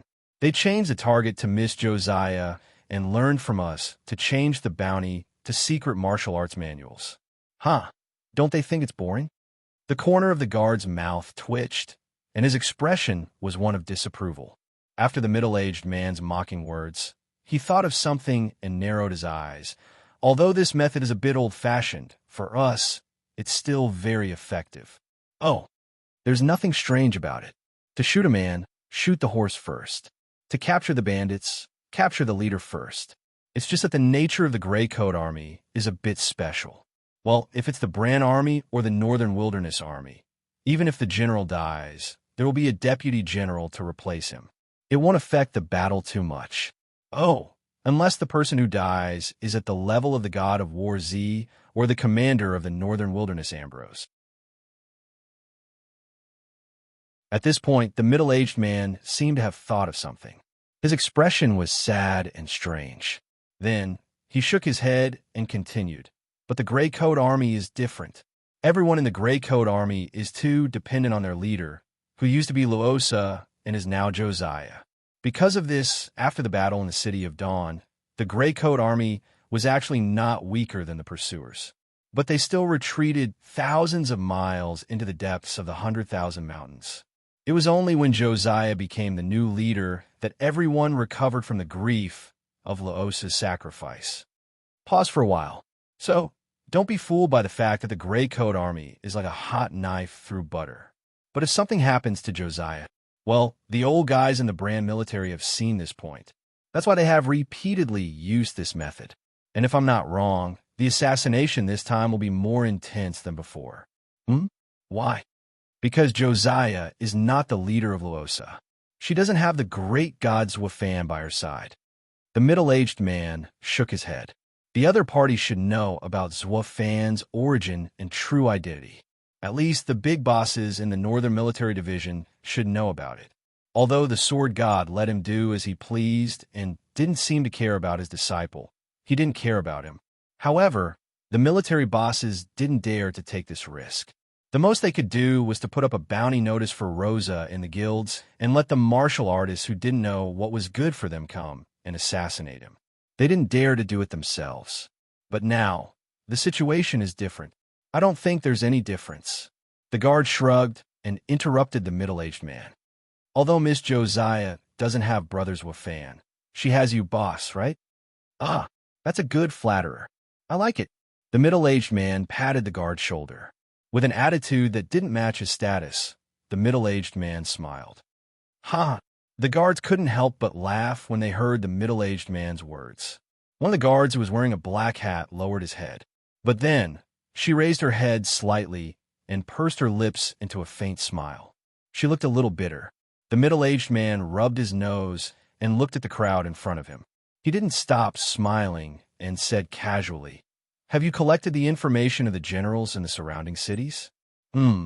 Reactivate the assassin organization and issue a mission to assassinate them one by one. The mission reward is still the combat energy circulation channel." To play this game, it seems like it's necessary to let them know the difference between the real thing and the fake. No problem. After a pause, the guard hesitated and asked, "But the god of swords Wu Ding? There's no other way. That was then, and this is now. We'll have to offend him in the end." The middle-aged man waved his hand and looked at the crowd in the street corner. He seemed to be interested and walked over. Anyway, it's not the first time we've done something like going back on our word. Let's just eat our integrity. It doesn't matter. Needless to say, these people were naturally Tang, Un, David, and the others.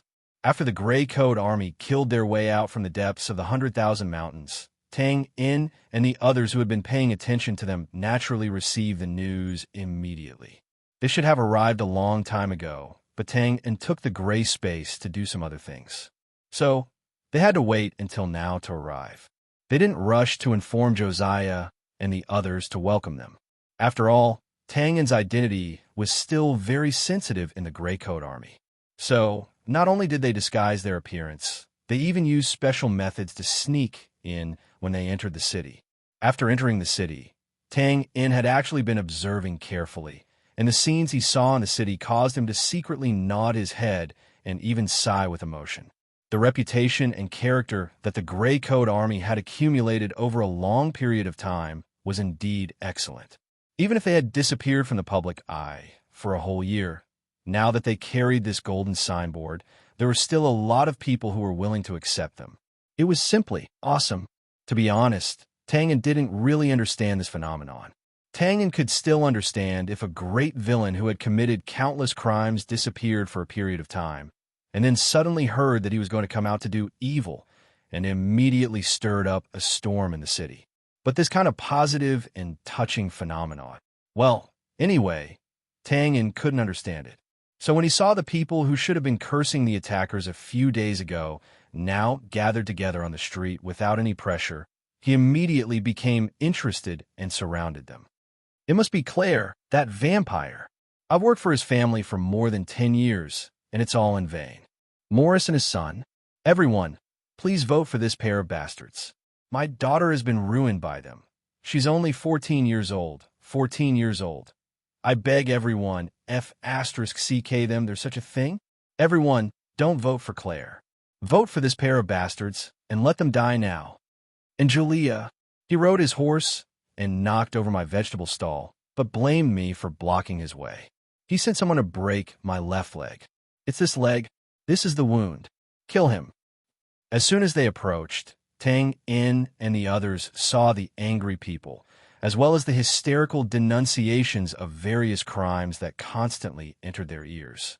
After being stunned for a while, Tang In saw a large wooden sign with a piece of paper pasted on it through the gaps of the crowd.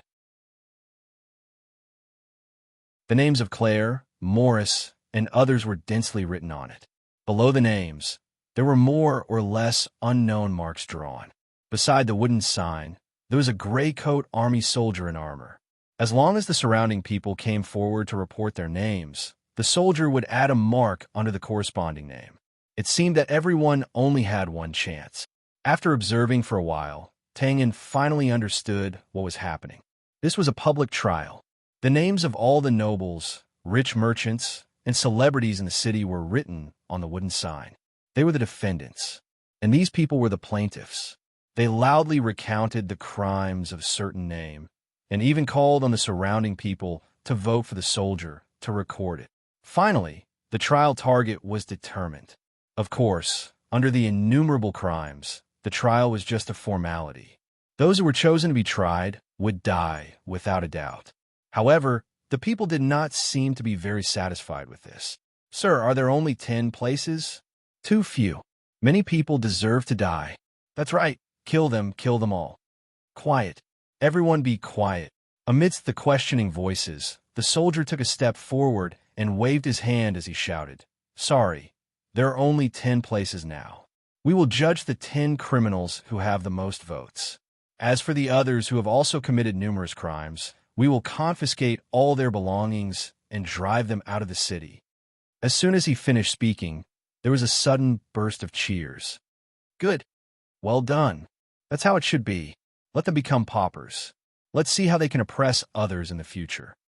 This method is really simple and crude. Hearing this, Tang In could not help but smile slightly. He then waved his hand and left with his people. He turned around and laughed. They say that the eyes of the masses are as sharp as snow. Josiah has made a good move. Awesome. I like it. Ha!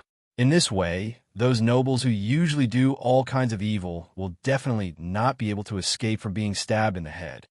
The burly guard, David, also laughed and nodded, unable to contain his joy. Not only that, Tang In smiled and shook his head. The biggest advantage of this move is that while satisfying the wishes of the people, it can also help the Gray Coat Army win the hearts of the people in the shortest time possible and stabilize the situation in the city. Oh, and those nobles who have become vagrants overnight. Not killing them and sending them out of the city can not only humiliate them, but also create chaos in the rear based on the complicated relationships between the nobles. Ha! Killing several birds with one stone, it's really wonderful. I see. I was just wondering if it was too easy for those nobles who were lucky enough not to die. But this is also good. For these nobles, taking away the capital that they rely on to be noble is probably worse than killing them. David rubbed his chin and nodded. That's about it. Well, let's go. It's getting late. Let's go find Josiah and the others. After identifying the direction, Tang In led the way to the center of the city, which was the direction of the original mayor's residence. Haha, I haven't seen Brother Fry and the others for a long time. I really miss them. Well, I hope they will like the greeting gift we brought this time. Of course.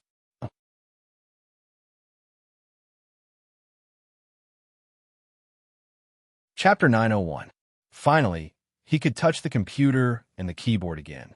Meow, most of the readers should already know about the general situation of the past few days.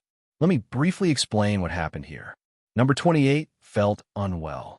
His stomach hurt so much that he could not bear it. Hence, he decided to rest for a day. After that, he went to see a village doctor. The doctor told him that he had caught a cold and that he would be fine after taking some anti-inflammatory and painkillers. He dragged it on until the early morning of the 29th. He rolled around in bed and finally could not bear it anymore. He went to the hospital in town to do a CT scan. In the end, he did not know if the hospital's equipment was not good enough or if the doctor was sleepy. He took the dark film and told the raccoon with certainty that he had a bladder stone. Well, since it was a stone, it was definitely not something that could be cured with a few bottles of medicine. The doctor's advice was to take two approaches. First, he could let the raccoon go home and jump around on his own. He might be able to shake the stone off and excrete it in his urine. Second, he could go to the county the next day and use a laser, a combination of earth and ocean. He naturally had to listen to the doctor, not to mention that he had already done a CT scan.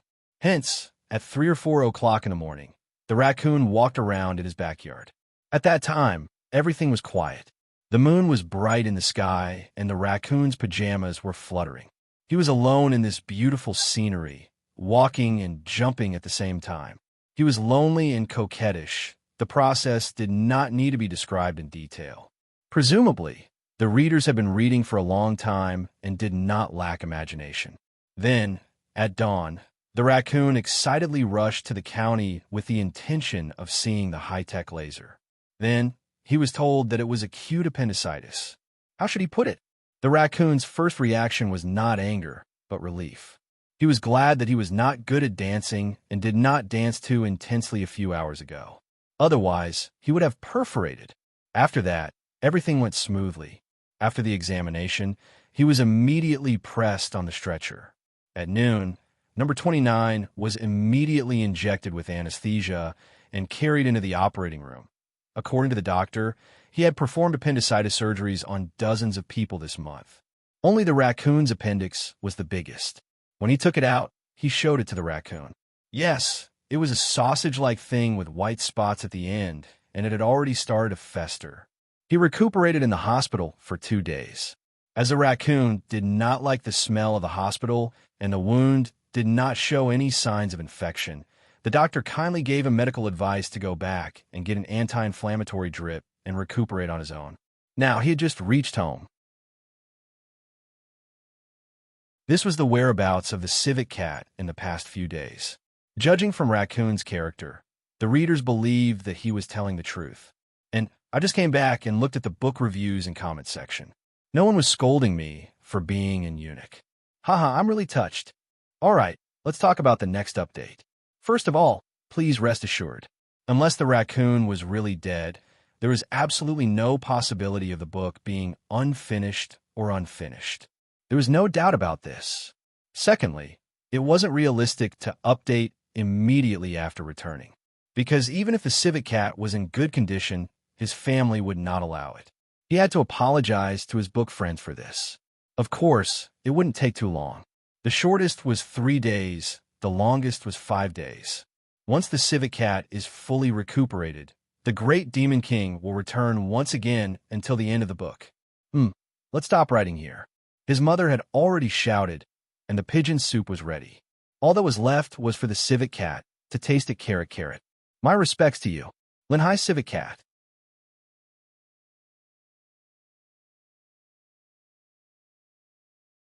Chapter 902. Author's note. Writing is like that. I haven't touched the keyboard for a few days, and my hands are actually rusty. It's so painful to write. Ahem, sorry. I'll write a chapter today and fight again tomorrow. The mayor's mansion, the original administrative power center of the city, was now the gathering place of the rebel leaders. In the main hall, Josiah and more than 10 high-ranking members of the Gray Coat Army gathered around the thick mahogany table. They frowned slightly as they looked at the large map on the table and listened to the report. Here, and here, including Shanghai City, we have taken down a total of 7 cities. The front and the back are corresponding to each other, forming a small strategic circle. There's basically no problem with the defense. Of course, our current tactic is to attack, constantly attack. So the problem is here. This is where the enemy's main army is gathered. The person reporting was a thin general in armor. At first glance, he looked a little weak and even a little wretched, but his every movement was full of unconcealable sense of iron and blood. This was a veteran with the nickname Skinny Monkey and was also Frey's right-hand man. When a general was outside, military orders were not obeyed. This was common sense in war. However, as described earlier, the situation of the Gray Coat Army was indeed a little special. As a quasi-marshal, Frey naturally led the army into battle. It was inconvenient for him to report, so he could only let his old brother pass the message on his behalf. Kusai City, Hansui City? Looking at the 2 cities marked with many crisscrossed arrows that Skinny Monkey pointed to, Josiah's eyes flashed slightly, and he said softly, "Uh-huh." Skinny Monkey nodded, picked up a quill beside him, and heavily added arrows on the 2 cities. According to the intelligence, the vanguard of the Brand's Tiger Roar Legion, which was originally preparing to go to the front line, has moved in. This is a true veteran. Although their combat power has decreased because they lived in the South for a long time, they're different from the second-rate soldiers in the past. They are not a small problem. The Tiger Roar Legion reacted quite quickly. Josiah and the others didn't know about the changes in the northern wilderness. When they heard what was said, they only thought that they were causing trouble and that Brand had immediately mobilized the regular army to suppress them. They couldn't help but frown. This was an accidental misunderstanding, but it was naturally not good news for the Gray Coat Army, who had decided on the blitzkrieg strategy. After a moment of silence, a senior asked, "What's General Frey's plan?" "Attack. We must take them down before the Tiger Roar Legion arrives." Without any hesitation, the skinny monkey-like man clenched his fists. Kusai and frigid water are extremely important. As long as we occupy these 2 central cities, the surrounding 100 miles will be a flat land for us. At that time, our initial strategic plan will be completed. This was the advantage. As for the disadvantage, it was naturally the casualties that came with a forceful attack. After all, the Tiger Roar Legion was still a regular legion. Even if they had the purple bore cannons, they couldn't replace the main combat mode of the soldiers who suffered a lot of casualties. This was also the reason why the skinny, monkey-like man came back to report. This kind of matter needed to be decided by leader Josiah. Without much consideration, Josiah was no longer the noble lady who had some fantasies. She knew that if she wanted peace, she had to prepare for war first. She took a deep breath and waited for the decisive order. But at this moment, leader sirs, everyone turned their heads and saw a middle-aged officer in full armor standing outside the door looking in their direction, as if he wanted to report something. Josiah recognized that this was the commander of the guards here and couldn't help but nod in surprise. The middle-aged officer stepped through the door and saluted. "Leader, there's a man called Ni Nilahong outside looking for you. He said he's an old acquaintance of yours and has important information to report." "Ni Nilahong?" It had to be said that this name was a bit strange. At first glance, it sounded like a curse. Not only was the middle-aged officer's name awkward, but everyone present was also stunned when they heard it. The skinny monkey-like man looked at Josiah's blank expression and thought of something. His face couldn't help but turn solemn, and he shouted in a deep voice, "Men, protect the sirs and retreat." As soon as he finished speaking, everyone instantly understood what the skinny monkey-like man meant. Just as mentioned before, the strategy of assassinating the leader in a war between two armies wasn't new, but it was very effective and easy to think of. Clang, clang, clang. The sound of weapons being unsheathed rang out one after another, and the atmosphere in the main hall instantly turned cold. But at this moment, suddenly, the hall darkened. Sigh. I knew it would be like this when I saw you repeatedly report it. It's your husband, not Nilahong, big brother. Bah, it's not your husband. Sigh. Forget it. It's better if it's Nilahong. Rubbing his forehead, a middle-aged man with white sideburns appeared at the entrance of the main hall. He looked at the middle-aged officer whose eyes were wide open with a helpless expression. As the headquarters of the Gray Coat Army's upper echelons, the City Lord's mansion was naturally heavily guarded. Although it wasn't flawless, it was definitely not an exaggeration to say that there was a sentry every 3 steps and a sentry every 5 steps. However, this middle-aged man suddenly appeared under the baffled gazes of the 2 rows of guards beside the door with his hand on his forehead, as if he couldn't bear to look at him. It had to be said that this was really a little scary. After a moment of silence, there was a sudden clap of thunder. Retreat. The window frame trembled. Stepping forward and raising his spear, he shouted for retreat. Skinny Monkey, who was fully clad in armor, was like a tiger pouncing on its prey. Before he finished speaking, he had already arrived in front of the door and waved his spear. With a whoosh, the long spear was like a whip and a fan, rolling up a large amount of iron-blooded strong wind that instantly covered the main entrance area. It was a sweep, not the fastest piercing attack. Skinny Monkey had been through hundreds of battles and had extremely rich combat experience. He knew that since the other party could silently sneak in under everyone's noses, his strength must be unfathomable. At least, he wasn't someone he could resist. Therefore, his first choice was to sweep across a large area. He didn't hope to injure the enemy, but only hoped to be able to block the enemy for a moment. Even if the enemy stepped over his corpse, it would still be a few seconds. However, in the next moment, the middle-aged man put down the palm that was covering his forehead. The corner of his mouth twitched. His expression seemed to be somewhat helpless. He stretched his hand into the layers of spear shadows. There were no pieces of flesh splattering everywhere. Skinny Monkey's spear that he had used all his strength was directly sent into the palm of the enemy's hand, as if it had been planned. The enemy firmly grasped it and couldn't move it. It's over.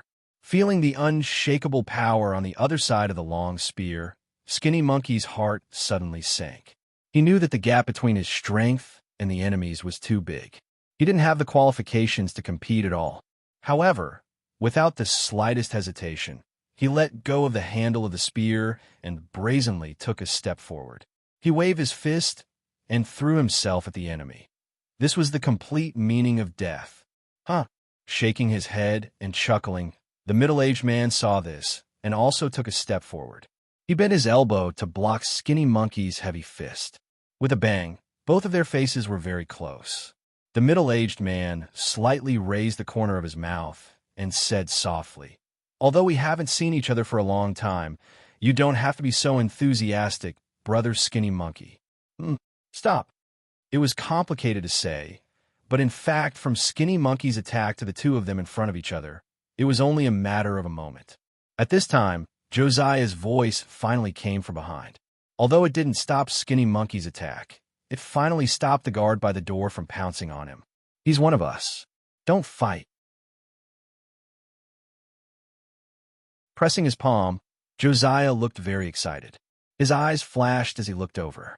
This sudden change of words made the high-ranking officials on the side confused.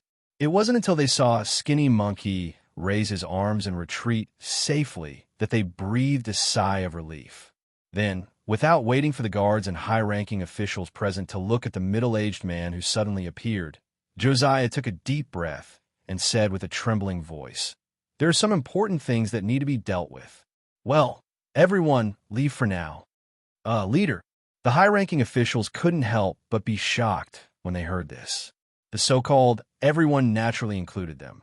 Waving his hand to interrupt, Josiah's voice was still trembling, but his tone had become firm. "It's okay, don't worry. That's all for now, leave." The high-ranking officials heard this and looked at Josiah in a daze. After a moment of hesitation, they simply saluted and slowly left the middle-aged man's side. Looking at these undisguised, vigilant eyes, the middle-aged man touched his nose. "Well, there are a few people outside who came with me. Please come in."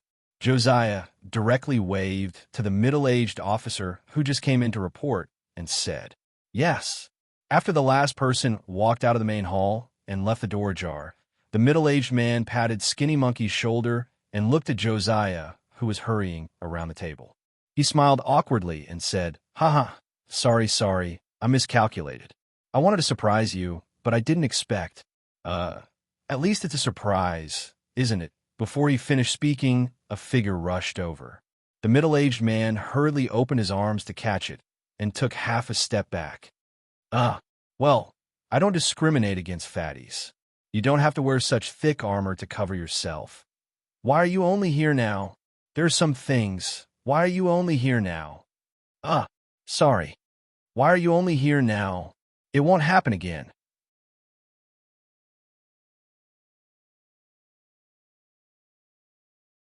Chapter 903. Every meeting in the world was a reunion after a long separation. The only thing that left a mark was time. The middle-aged man who appeared out of nowhere was naturally Tang In. As for the mark, of course, it was not his slightly frosty sideburns. It had only been a year since they last met. The heartless Tang In would, of course, not let his hair turn white because of love. The so-called mark was just a change in the identity and temperament of the two of them. The current Tang In was no longer the mysterious leader of the Gray Coat Army who made everyone in the Gray Coat Army fearful and proud of him. If Tang In's reputation in the past was mixed, then his reputation in the Gray Coat Army was undoubtedly terrible. Strictly speaking, Tang In could not be blamed for Rose's death and the destruction of the City of Dawn. However, the cause and effect had been deeply implanted in the hearts of the people of the Gray Coat Army. Even if Josiah tried to mediate the situation, Tang In would definitely be the scapegoat. He would not be able to remove the blame in the short term. It was also because of this that Tang In chose to disguise himself, and Josiah immediately ordered everyone to leave. If there were no accidents, this situation would continue.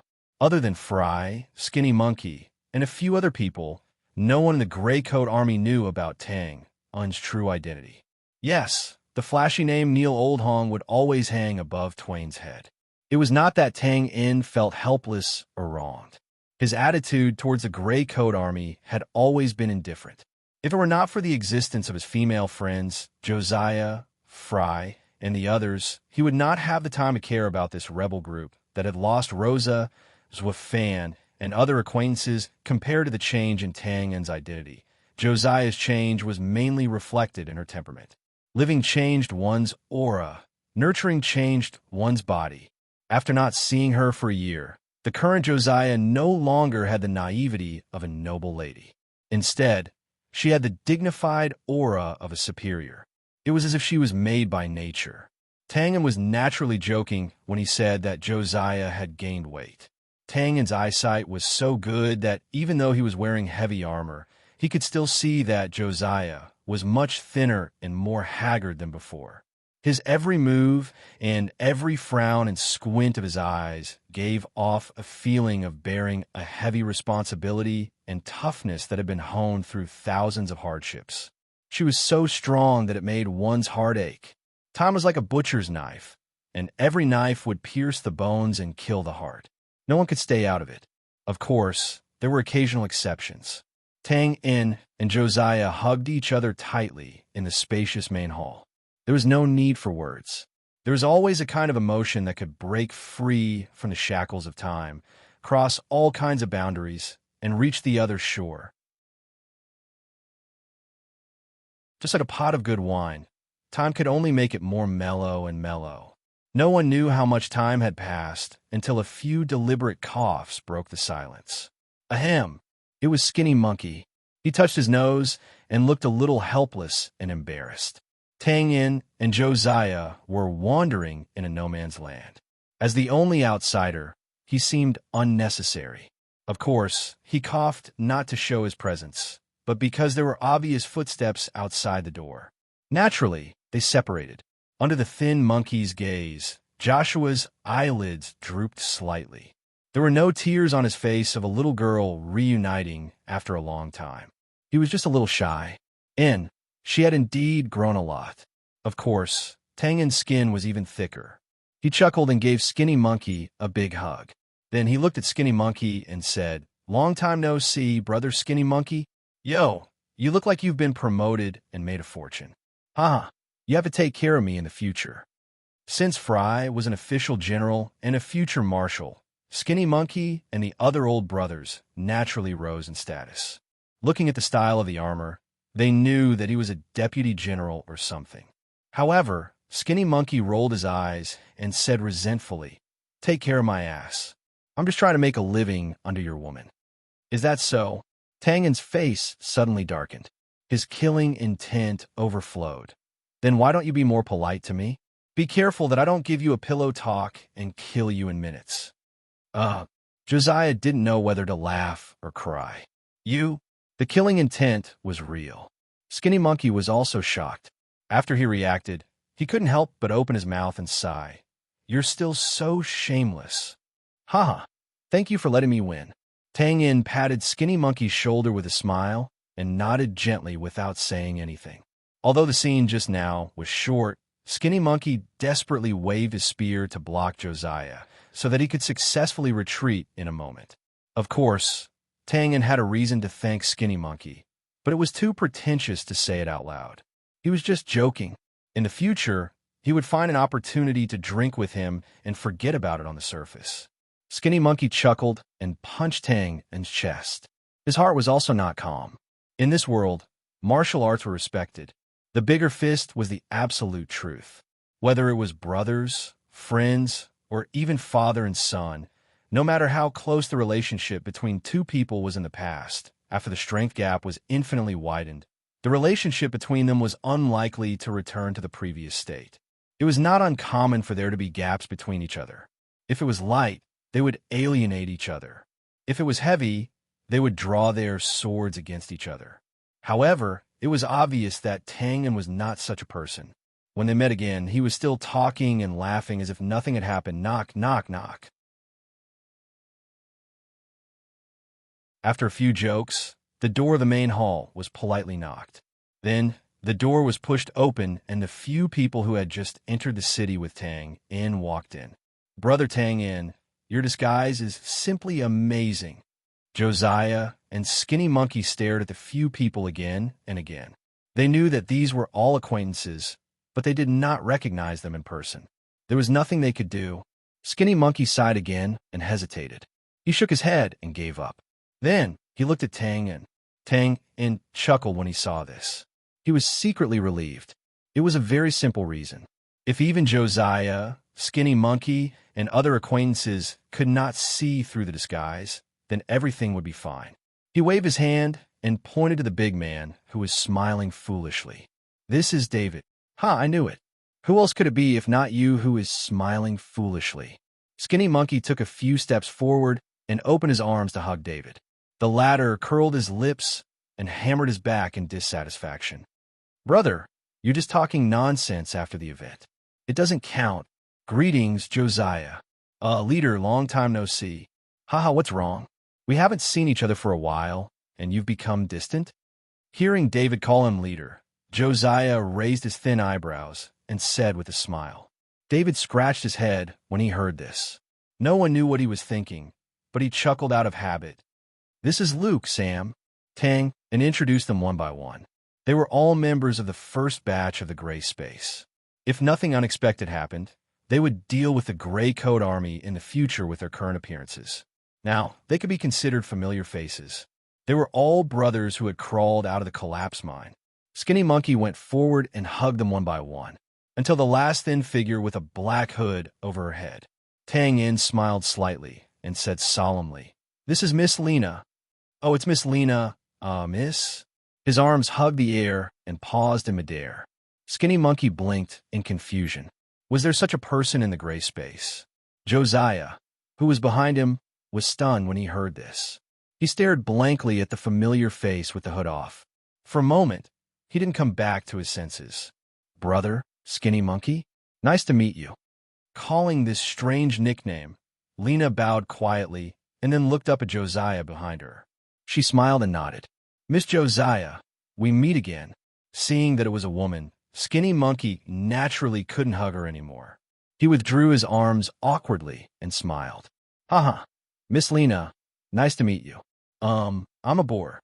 Did I offend, Pause for a while. A bolt of lightning flashed across his mind. Skinny Monkey's expression immediately turned cold, and half of his body went numb. After a while, he turned his head stiffly to look at Tang Yin. "Lena? Which Lena? That Lena?" The question came out of nowhere, but Tang Yin already understood the meaning. He smiled and nodded. "Phew." Taking a deep breath, Skinny Monkey's expression turned solemn. He took half a step back, and with a bang, he suddenly knelt on one knee and bowed. "I'm sorry, Miss Lena. I really offended you just now." Pause for a while. He said firmly, "Well, on behalf of the Gray Coat Army, I would like to extend my highest respect to Miss Lena. Thank you for developing the purple bore cannon. This is really important to us. Thank you." Lena obviously didn't expect Skinny Monkey to make such a shocking move. She subconsciously took a step back, covered her mouth, and exclaimed. She was stunned for a moment and looked at Tang Yin with a slightly panicked expression. Tang Yin didn't go forward to stop him. Instead, he looked at Skinny Monkey with a smile on his face. He bowed and nodded slightly. Every battlefield weapon that appeared out of nowhere was inevitably accompanied by an endless sea of blood and a sky full of dead souls. So, was it necessary to say that the weapon maker was an executioner whose hands were full of blood? In fact, that was not the case, at least not completely. This was just bullshit from those ignorant people who stayed out of things but like to stand on the moral high ground. Subjective and objective, it was just a word game. Weapons were ruthless and had killed countless people. But to the beneficiaries of its invention, it was also a merciful gaze cast by God. Countless lives had been saved. In Tang Yin's opinion, Lena was qualified to receive such a big bow, because the improved purple bore cannon had already destroyed several brand cities and killed countless brand soldiers. From another point of view, it had saved countless gray coat army soldiers who should have fallen because of the siege. This was a merit. Narrow-minded? Unfair? Unreasonable? Let's not talk about how unfair the world was. How could a space magician not use the space spells that he had painstakingly learned and just rely on his 2 legs to race with a warrior? What kind of fairness was this? Besides, let's talk about something else. He was just a human. Where did he get the mentality of a saint who looked down on all living beings and bemoaned the state of the universe and the fate of mankind? Pretentious. Seeing that the bow was over, Tang Yin stepped forward and held Skinny Monkey's shoulder. He smiled and said, Brother Skinny Monkey, that's enough. Look at how scared Lena is. No, you don't know. Skinny Monkey's eyes were slightly red, and he looked very excited. You don't understand. The effect of this purple bore cannon on our army soldiers is simply. He tried to open his hands, trying to create the huge effect that he had been thinking about several times, but could not successfully express. I know. It's simply awesome. Right, I still know. Hey, get up first. Shaking his head helplessly, Tang Yin looked at Skinny Monkey, who was in an extraordinarily excited state and could only force him to sit on a wooden chair. He smacked his lips and changed the topic. Calm down, Brother Skinny Monkey. I even brought a gift this time. If you're so excited now, what should we do next? Gift? Josiah walked over and held Lena's hand. He turned his head in surprise. This is Hanshui City? With a glance, Tingen looked at the large map on the wooden table beside him, especially the two cities that were highlighted, Hanshui and Kyusui. He could not help but raise his eyebrows, shaking his head and laughing. Haha, what a coincidence. After saying that, he looked up at David. The latter nodded and took out a tiger head token that looked like it was made of golden silk wood and a white scroll tied with a red ribbon. He placed them on the table. Tiger Roar Legion's troop, transfer, token, and document. Skinny Monkey was a veteran who had been on the front line for many years. He naturally recognized these two things and could not help but cry out. To be precise, it's a document to transfer troops to Hanshui City. Facing Josiah's surprised and delighted gaze, Tang shrugged. I took it on the way, so it took me a few days. Is it very important? Haha, it seems that I still have some strategic vision. This was more than important. With these two things, there would be a lot of things that could be done. For example, with these two things, they could launch a surprise attack and pretend to be soldiers of the Tiger Roar Legion to open the gates of Hanshui City. Of course, the actual operation would not be so ideal, but it was still a great opportunity. And on the battlefield, as long as the commander was not an idiot, this basically represented a great victory. The important decision that had troubled everyone for the entire morning, the key battle that would determine the direction of the battle within 100 miles, was actually resolved so easily. Josiah and Skinny Monkey looked at the token and document, feeling that it was rather unreal for a moment. After a long time, Tang looked at the two speechless people in a daze and touched his nose. Do you like it? This gift came all the way here. At least give it a good review, brother Skinny Monkey. Before he finished speaking, Skinny Monkey, who had come back to his senses, suddenly jumped up from the chair like a rabbit that had been shot by an arrow. He grabbed Tang's arm tightly and said in a trembling voice, "Don't say anything. From today onwards, you are my brother." Huh, you're tuning in to the Warrior Lore YouTube channel. Don't forget to subscribe and join us on this journey to catch the most captivating stories.